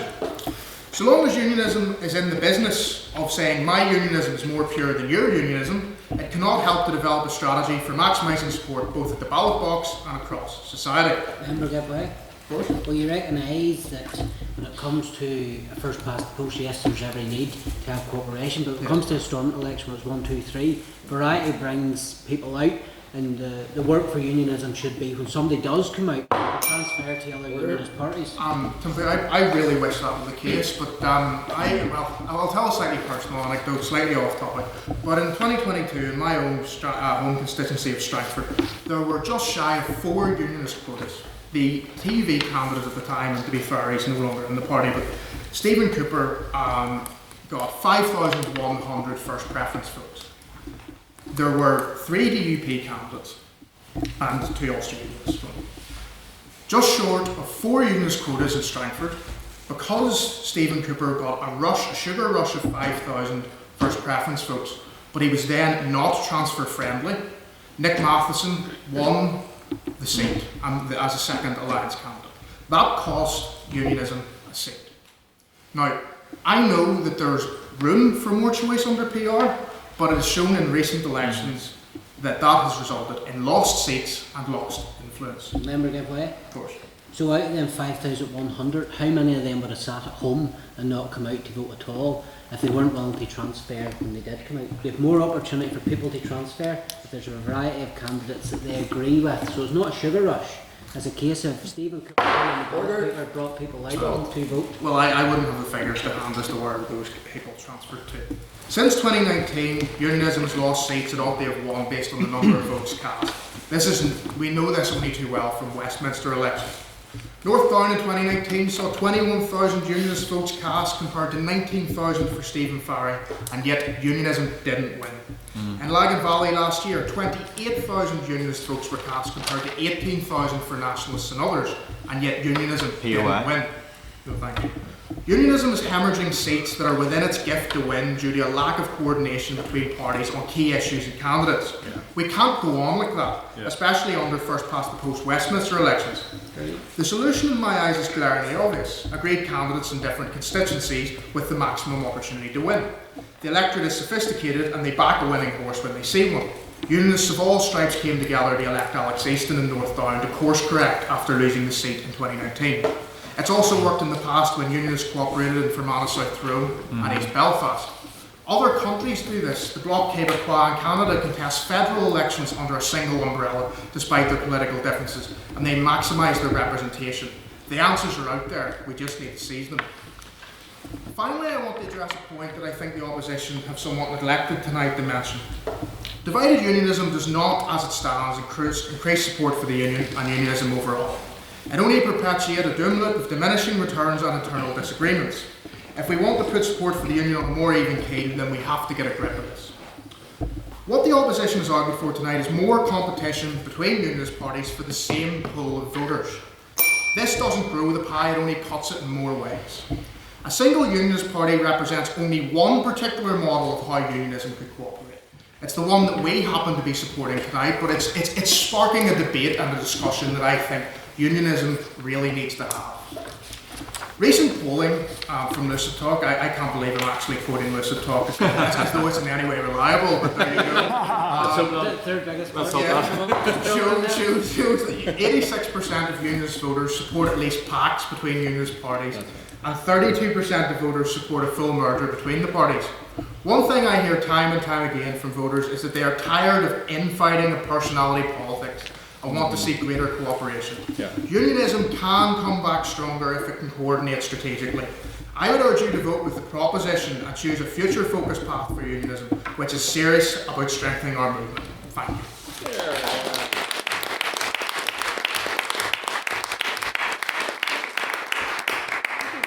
And now our final speaker for the opposition, Jack Steele.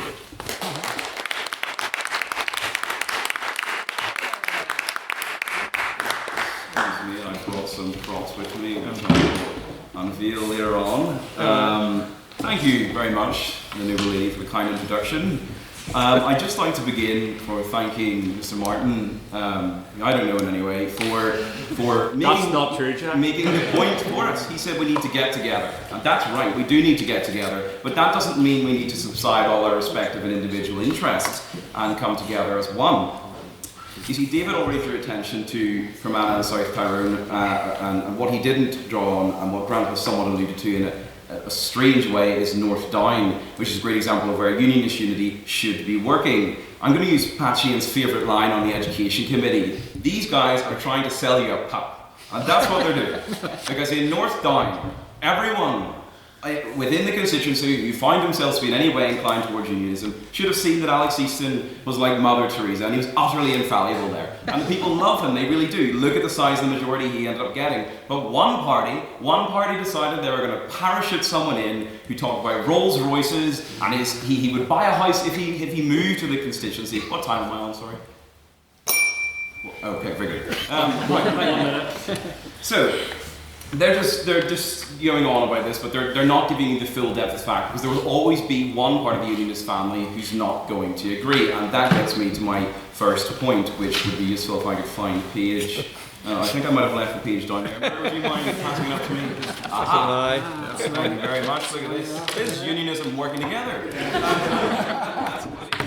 So, I'm going to begin by making the most not unreasonable assumption that most people in here came from a family or still have a family. I wouldn't put it past some of our members to be off planet, but I'm going to assume broadly that you are all humans. Families are extremely important. For good or for bad, they shape and influence your childhood, which in turn informs your future. You're bonded by blood. You cannot pick your family, nor can you change them. Those who have loving and compassionate families will know how special the bond is. Anniversaries, birthdays, deaths, celebrations, marriages, and newborns. The reality of family life, however, as Moore will know given he's welcomed his next of kin recently, is incredibly difficult from the rose-tinted conception that John Lewis Christmas ads might make you think they are. Family life is brutal, sacrificial, tough, marked out by endurance through love of one another. You may fight even sometimes physically, I'm sure, but you can reconcile. And maybe with age you mellow and moderate, but I wouldn't know anything about that, and I don't think anyone on this panel knows anything about that. Because I am sat at a table with members of the Unionist family. Each and every one of them is different. Some are young, some are old, but nonetheless we are each of the same blood, of the fervent and unwavering dedication and belief in the Union. No, thank you. Our forefathers, our bloodline, our antecedents have been fighting side by side for centuries. Jay already began by referencing the UUC, founded in 1905, but that emerged from 1885 with Gladstone's original Home Rule bill, where it came out of a conglomeration of different unionist networks, originally founded by Lord Templeton in 1893. And then at the break of the 20th century, with the pro-Home Rule League, now feeling revitalised and re-energised, so too had the collective mind of unionism. In 1905, the Ulster Unionist Council was formed to create a convention. And that's the key word here, convention. We don't have to be one altogether. Not everyone in the UUC was of the same opinion and mind, but they believed in the constitutional position of the union. Think of it like an umbrella for this family at this table. If we could all fit under it, it'll be a very impressive umbrella. Unionists in the South were represented by the Irish Unionist Alliance, and together the two bodies, the UUC and the Irish Unionist Alliance, worked together in harmony with great success, led by their respective leaders in Northern Ireland, and indeed Walter Long, who was a great Southern Unionist. This is true this reflects the undeniable origins of unionism, and that is a family that works together in harmony as best as it can for the love of its country. So don't think for one moment that I'm listing all this, that we must unite together. We can cooperate, we can come together, we can talk like this. We don't have to give up our individual preferences, because this family is special. But I don't ask, I'm sure Timothy, Amur, David, or Peter, Jay, Jeff, Grant, if you have siblings, you don't expect to follow the exact same line of career that they did. And I'm sure in the case of you two, they definitely don't expect to follow your respective careers, because everyone is different. Every single person has individual aspirations, and that is fine. But we have to remember that this family's bond was forged not just through politics. Remember the men of the 36th Ulster Division. This is an original tin from the 36th, given to a soldier of the 36th Ulster Division who was in my family. We fought and we spilt our blood. Pastor Callis and Francis soaked with the blood of the 36th Ulster Division, who didn't care whether they were moderate or liberal or conservative. They fought side by side, but they didn't give up their beliefs. Our family was forged over generations, defending ourselves against terrorism. With the murder of our kith and kin, we had to live together in a difficult society. But let's consider how this unionist family has cooperated and worked together in living memory. In 1974, the UUP and the DUP and the Vanguard Unionists came together against the Falkerites, to form the United Ulster Unionist Council. In an undeniable callback to the UUC of 1905, this is an original tie from the 1974 protests donned by those of us who were, well, I wasn't there, but donned by those who decided that they wanted to come together in opposition, not that they wanted to give up their party preferences. John Taylor and Ian Paisley, I'll get a picture, they didn't give up all of their preferences, but the fact remains they worked together, they got the Ulster Workers' Strike, which collapsed the Sunningdale Power Executive. Again, we then see the rigid, devoted unionist cooperation in 1985 with the announcement of the Anglo-Irish City Hall Agreement. Get a picture of that, James. Think of the imagery. Every one of you, think of the imagery. Every unionist MP standing side by side, the Orange Order present, thousands of people lining Belfast City Hall, climbing up on the sides of buildings to get a look at what happened. Jim was there and Ian was there, and they made their speeches and they were flanked by representation in unionism. That was coming together. That was cooperation. But they didn't give up their parties. They didn't go back to Westminster and say, well, let's all just join the same club now. Because we might have different ways of interpreting how best this is to deliver on the union. There we have it. And that is the essence of this conversation. When you look at this sign, it doesn't say the DUP says no, although that's our trademark line. Timothy's taking over anyway. It doesn't say the UUP says no. It says Ulster says no. That's the essence of this. Ulster. We are people of Ulster. Our blood flows through the tributaries of this land. It's our future that we're talking about here, and we need to be serious about it. Some may think that this is an unconvincing argument, but I just question your interpretation there. What we need is a single unionist entity that can coalesce our parties together. Is that the final bell? Yeah. Okay, I'll wrap up now. We don't need amalgamation nor absorption. We need to be rather tactical, forward-thinking in how we pursue this. Every member must acknowledge their differences, bring to the table what they believe is right, and to still their egos. Think of the younger generation. Think of the babies of the family, Jay and David and I, who are fighting a good fight. We believe in the union, but after all, we are a family. Thank you.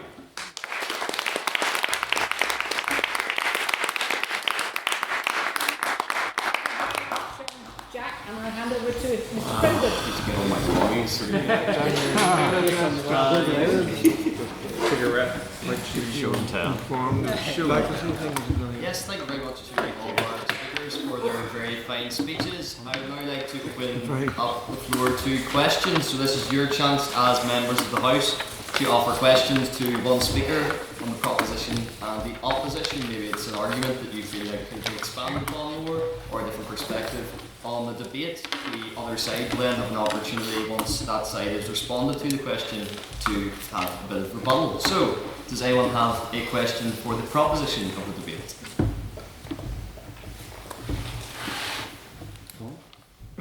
We surely didn't do that badly, like. They all agree. Yes. There was a lot of talk about United and whatnot, but could you guys be like, what is the main point into why one party goes over multiple parties working together? I think it comes down to whether you want to win, right? And I talk about that in the context of Northern Ireland still being a largely binary political system, right? Simply, and I don't usually talk in those binary terms, but the reality of the political system is that you have a resurgent, confident, assertive party in Sinn Féin that is now dominating the nationalist movement. They're sweeping up the votes of the SDLP. Right. Divided unionism that squabbles amongst itself, but doesn't maximise its representation. We see it in the likes of Belfast City Hall, how numbers, votes have changed. Turnout is endemic, as Moore said. You know, voter engagement's also a big part of the picture. But unionism will continue to see things go against it, unless, even in the short term, it gets its act together and can band together and get tactical wins. Thank you. Would someone from the opposition care to respond? Yeah, I mean, what gives you the confidence that a single unionist party would address that voter engagement issue? If we accept the broad church principle, which is that unionism is a politically diverse community, we have variety within the unionist community. That's evidenced by the fact that I share an Alliance Party 1 and 5 or would be claimed unionists, Green Party as well. I just don't see the strength of saying that one unionist party would grow the vote. You would be shuffling the deck chairs into one coalescence, but it wouldn't be a coalition. And I think if unionism wants to be outward looking, focused on growth, focused on winning, like you're saying, it needs to have more than one brand. It needs to be able to appeal to more than one type of voter. Because this is the issue. Unionism has seen its numbers decline, not because of the UUP and the TUV and the DUP. They're all getting the same amount of votes. And you're right, there's diversity within that. But we need to be thinking about winning, about growing. And if we want to grow, then we need to appeal to people who aren't necessarily voting for unionism. And the reason why some of them aren't voting for unionist parties is because they perhaps look at these unionist parties and don't feel like they represent them. So you could argue, you don't need more uniformity or singularity, you need a bit more difference. That's what's perhaps needed across the unionist spectrum. Maybe the unionist parties are too similar. Now, I have examples of where unionist parties are different, but perhaps we need more difference to appeal to an outsider demographic there. Sorry, maybe I went back. No back and forth, unfortunately. No back and forth. Questions? We'll pick that up later for a cup of coffee. Or an obvious, of course. Any question for the opposition? I'll go to Mr. Michael. Right, when you compare unionism to republicanism, I notice an issue. Sinn Féin's united under republicanism, and it's clear that they belong to I've read about even murder on game, highlights that very clearly. Divided unionism, I don't think, are playing the long game. Parties are interested in the next election, so they'll be thinking 3 years ahead, 5 years ahead. So, how can unionism, divided across the parties, have a long game? Thank you. Someone from the opposition. Just a couple of things there that I want to highlight. So you've talked about divided unionism. You look at Sinn Féin as the only voice for nationalism, which isn't correct. Because ultimately you have Sinn Féin, the SDLP, the People Before Profit, and to be honest with you, you have the Alliance Party as well. So there's an element of this where divided unionism, I think that's downplaying unionism. And just going back to the previous point, I want a unionism that stands for something. I want to, when I go to my voter, when I go to represent and canvass, I have a clear message. People know what I stand for. It's not, oh, vote for me, I'm a unionist. It's vote for me because I stand for something. I have principles, I have convictions. That's what drives me, that's what brought me into politics. And going for the whole, vote for me because I'm a unionist, wouldn't convince me to go and vote for that person. I want to know what that person stands for. I want to know when they're standing and it goes to vote in the lobbies where that person's going to go. Because all you'll see, if it's just this one big happy family, is unionism be voting all over the place. It'll stand for nothing. So it's important that unionism stands for something, and that's why I believe there's a need for two unionist parties. One of the parties talks about connecting, reconnecting with the electorate. When it comes to us, TUV, it's very much taking our message to the electorate, what we stand for. It's the same in 2007. We have the same message today, so we don't change generationally or to fit in with what people want. We have a core message that binds our people together, a traditional message, and we're out to sell that. Thank you. Would someone from the proposition like to respond? Sure. I mean, like, Harry raises a strong point.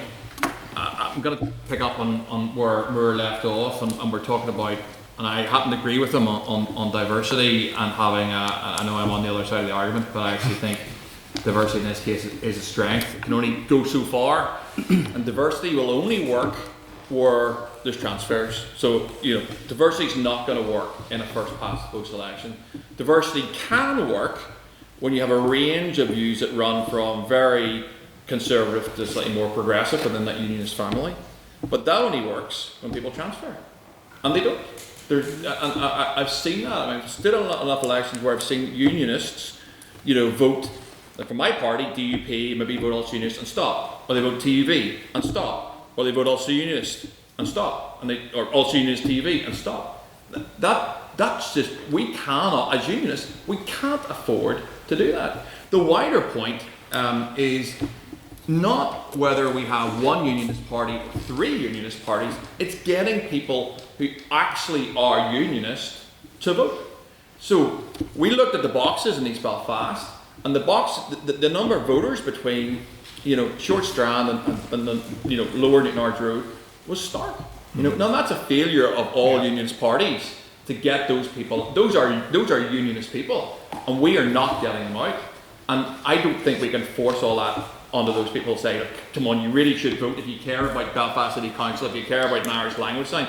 No point sitting at home on Facebook and complaining, but you have to go out to vote. But I think parties have to own that too. So I actually think the greater struggle here for unions is connecting with unionists out there and encouraging them, because that's why Sinn Féin are winning. They all vote. They all vote. And unionists stay at home. And that's why you've seen changing patterns electorally. Both Belfast City Council is the best example of it, but the Assembly is also a good example, and that's what happens. Thank you, Peter. And then finally, we'll take a quick question of abstention. Yes, Mr. Hoey. So, we discussed the reputation of within unionism to be the cold house. It's been a very warm house this evening. But both the proposition and the opposition have made arguments that are selling their sides of the argument to unionists in particular. There are, I imagine, probably a majority of the people in the audience who are not unionists. So what is the key argument for the proposition and the opposition could make to sell why there needs to be a single unionist party to non-unionists, is my question. Someone from the proposition like this. Well, in a basic democratic system, right, and as I talked earlier about the kind of the binary polar nature of our system, you need, like, republicanism and nationalism needs a strong unionism to keep it honest. Basic democratic accountability. Unionism similarly, right? I'm not going to sit here and pretend that 50 years of one-party unionist rule was entirely a positive thing, because as we saw historically, Jeff talked about the Northern Ireland Labour Party. Unionism has lacked a significant voice on the left throughout its history. Yeah. Why is that? because the single, and this is ironic because I'm now arguing against the single unionist party. But what I'm trying to say is to make the argument to a wider audience about a stronger unionism, I suppose, that we all want to see, which is a stronger unionism, is basic accountability in a system. Right? It has a healthy democratic system where, and people complain about gridlock in Northern Ireland and the squabbling, but if you have one, if you're in a system where, particularly in a divided society like ours, where one side gets everything, where one side has the momentum behind it, has got the wind in its sails, that can lead to both a demoralisation of another community, a defensiveness, and a sense of dejection. Right? People talk a lot about a shared society, but a shared society needs strong representation within both the two predominant communities. So that's what I'd say. For a stronger unionism, creates a healthier, more environment that's conducive to debate within Northern Ireland. Without that, we just get one side railroading the other. Grant, would someone from the opposition like to respond? If you want to go, you can. Well, would you like to go? Okay. Well,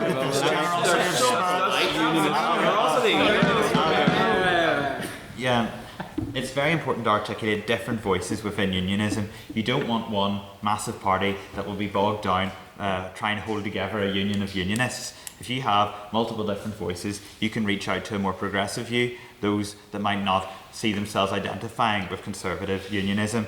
I think we can take a note out of the Ulster Unionist leader, who said that there should only be two unionist parties, one progressive and one more traditional. With a progressive unionist party, we can reach into different support bases, whilst a traditional party can appeal to those that are red, white and blue British. I think when we look and we see different voter bases, we have to target them and bring them into a pro-union camp without just Union Jacks flying, and that can be done through different voices. Thank you, David. Now we will get on to our vote on speaker abilities. First of all, I think it's important to say well done to every speaker at the table tonight.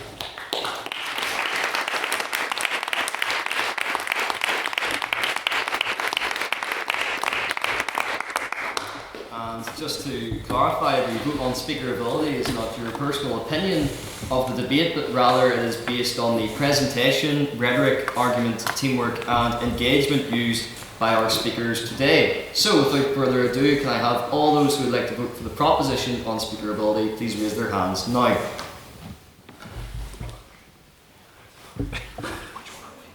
That's us, Jay. You wrote it down, Jim. Four. It's an uphill struggle. And can I have all those who would like to vote for the opposition on speaker ability please raise their hands now. It's us. They'll vote for ourselves. Unionist is not so.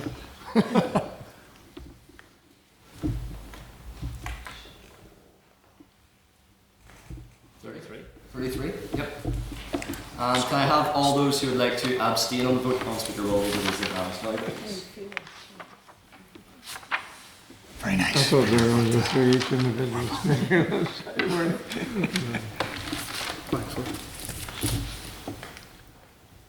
19? I got 22. So Go with Tommy. Go 20? We made a difference. I'll go with 20. Our own votes. Mr. Secretary, can I have the results read from the vote on speaker ability, please? The votes for the proposition are 5, the votes for the opposition are 33, and the votes of abstention are 20/21. Yeah.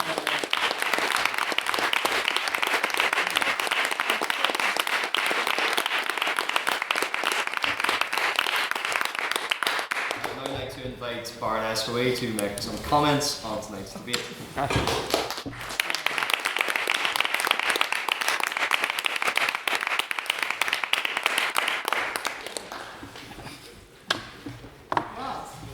I think, first of all, that means you should all be pleased because so many abstainers actually changed and listened to the debate. So that shows that, you know, somebody agreed with you, or a few people must have changed their mind. Can I just say, first of all, I thought particularly, really, the student speakers were excellent. Jack, David, Grant and Jerry. All of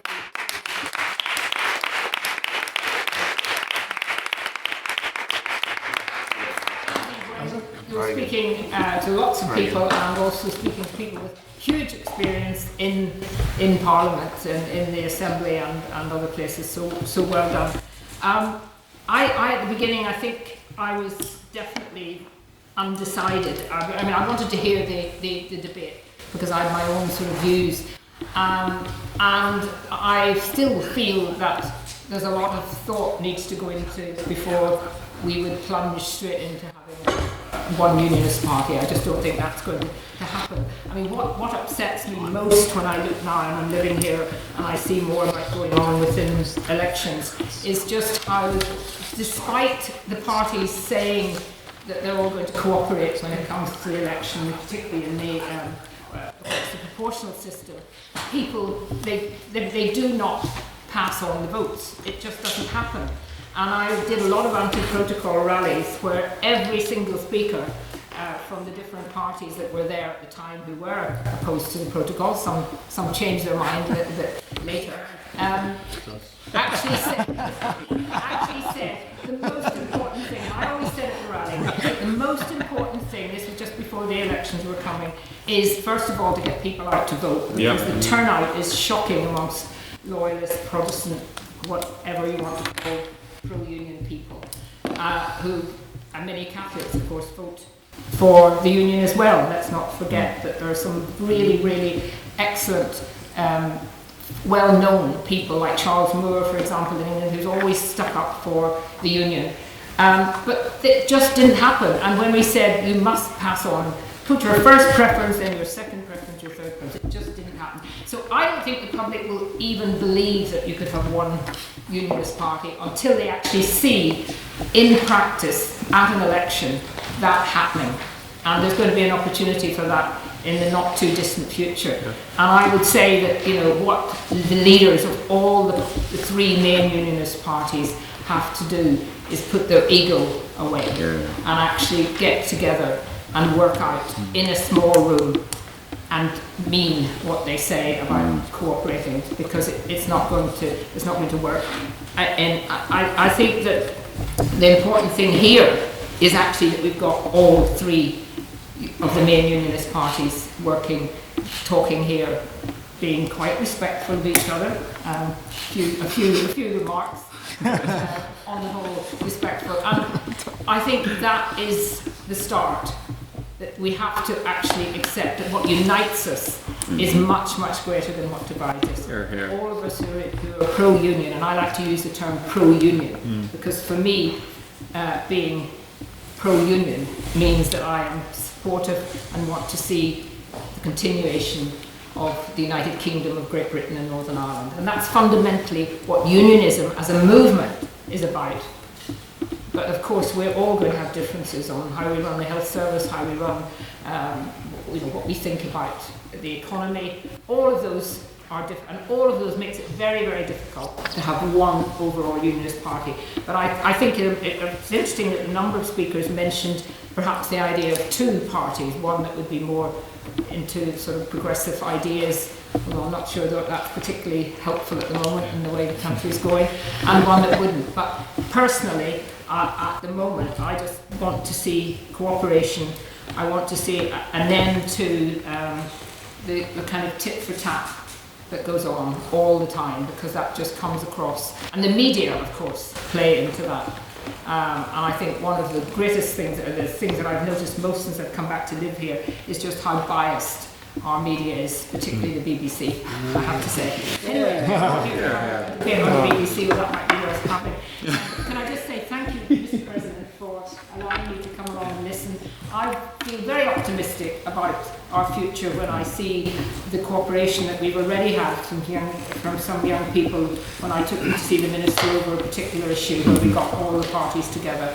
And to see this working tonight, I have hope. You're the future. And if you care about Northern Ireland, then you're going to have to work hard to make sure that you do a better job of bringing together those who support the Union than perhaps the current parties have done in the past. Thank you.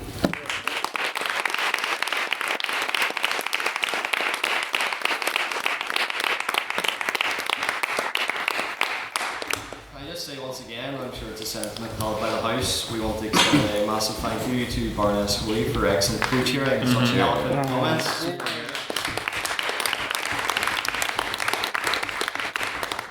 And the great news is, members, that the fun does not end here, because we as a society are very much a social society, and we don't just offer exciting exhibition debates, but we also offer very interesting and exciting socials, competitions that we're going to be taking part in, and of course events. So with that in mind, I would now like to see if there are any council announcements for the exciting things that we have coming up. Are there any council announcements?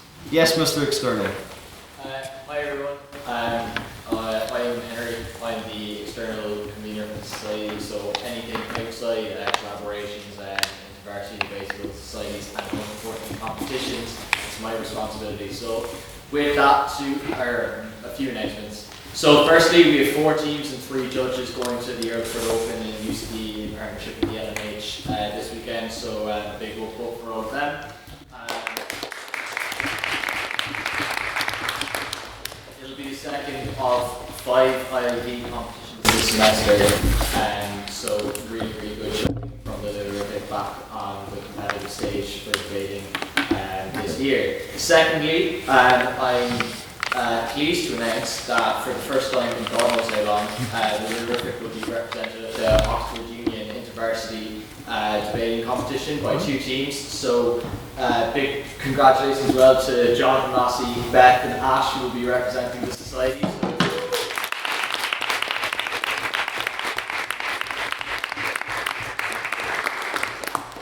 But I stay humble.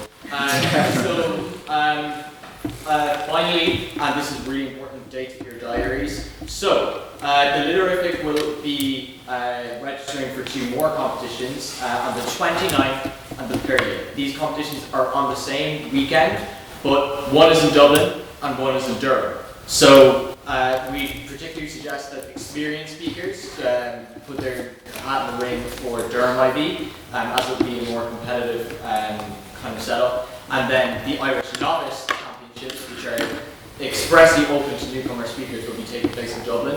And I don't think in my time in Queens I've seen a more talented pool of speakers than this year. So please, regret what you don't do, not what you do. Sign up, let me know. All the Google forms are broken, so please just text me instead. And yeah, congratulations to everyone participating, and thank you so much.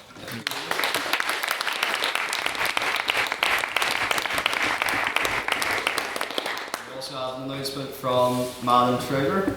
Yeah, so as anybody's in the WhatsApp group, most of you should be as paying members, we have a membership survey going out that we're going to hopefully use to get some sponsorship with the Literific. So if you could go fill out that form. I don't have to give all the information on it, but just do as much as you can, as you're willing to. It's going to be really good because if we do get a sponsor, there's a lot of money to go around. I know the big societies have pizza and whatnot before the debates. So, just a little hint, guys, that could be us if you fill out this form. So, please do that now. Thank you.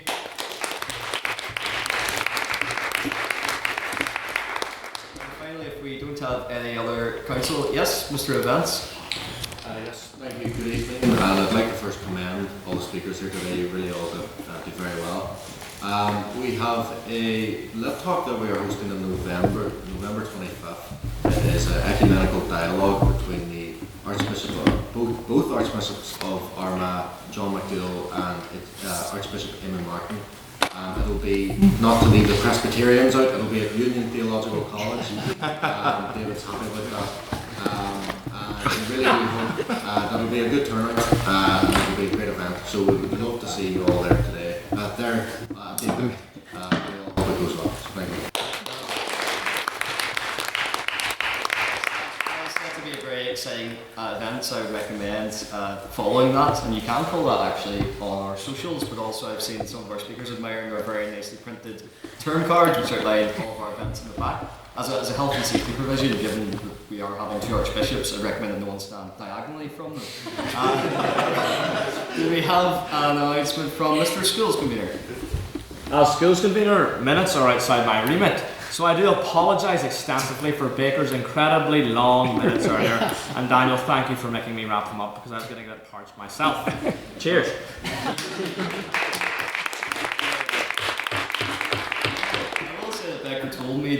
wrote those minutes in a 7-hour bus journey, and I think he used all 7 of those hours while writing them.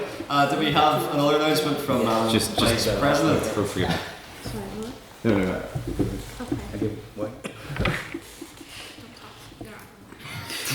Anyway, part of my duties as Vice President is also to give feedback for speakers. Obviously, I didn't do that for most of you tonight because that would be insane.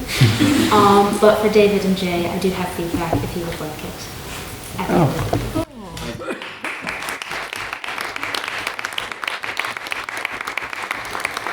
Finally, as I said, we are not only a very active society, but we are also very much a social society. We don't just call it a day after our debates and all go our separate ways, but we come together, which is kind of the theme of this debate. So with that in mind, I'd like to pass over to our philosopher of wines and social officer, Mr. Jack Steele, to tell us where we'll be meeting tonight for our social room. Yes, so guess where we're going, Lavery's. We go there every week. Conscious that some people at this table have kids and wives to go to as well, but maybe they'd be happy to let you go away for a little bit longer or two. I don't know, Peter. Maybe Melanie might let you some leave. I have a business breakfast at 8:45 in the Crusaders Football Club. See, Timothy, they're just so good to themselves. But Tim doesn't have one, so he can. Anyway, so we're going to Lavery's. Please come along and talk about future unionism. No one will do that. But do we talked about a small token of appreciation to our speakers. Do we have those? Yes, we do. Yes, we should do that now whilst we're all sat down, I think. Exactly. Are you or Daniel? Oh, doesn't really matter. I'll present it. Yes. As a token of appreciation, and just to extend as well for your shameless endurance advertising, we have our Litterific pin badges, which some members have. And we would like to extend those pin badges to yourselves for such an excellent debate. Thank you very much.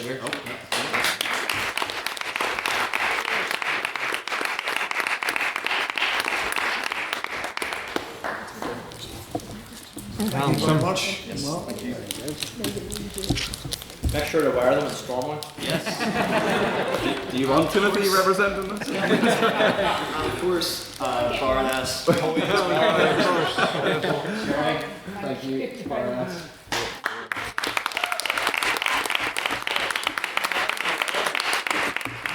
So yes, just to end, I'd like to say thank you once again to Baroness Hoey, to all of our guest speakers and student speakers tonight. And if you would all like to join me at the front for a photograph, for the rest of the members, I hope to see you all in Lavery's, and of course Council, join me yourself in the room. I call this meeting adjourned.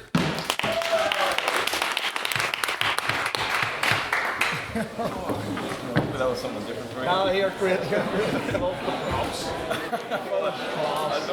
trying to think how I could make it different. Excellent.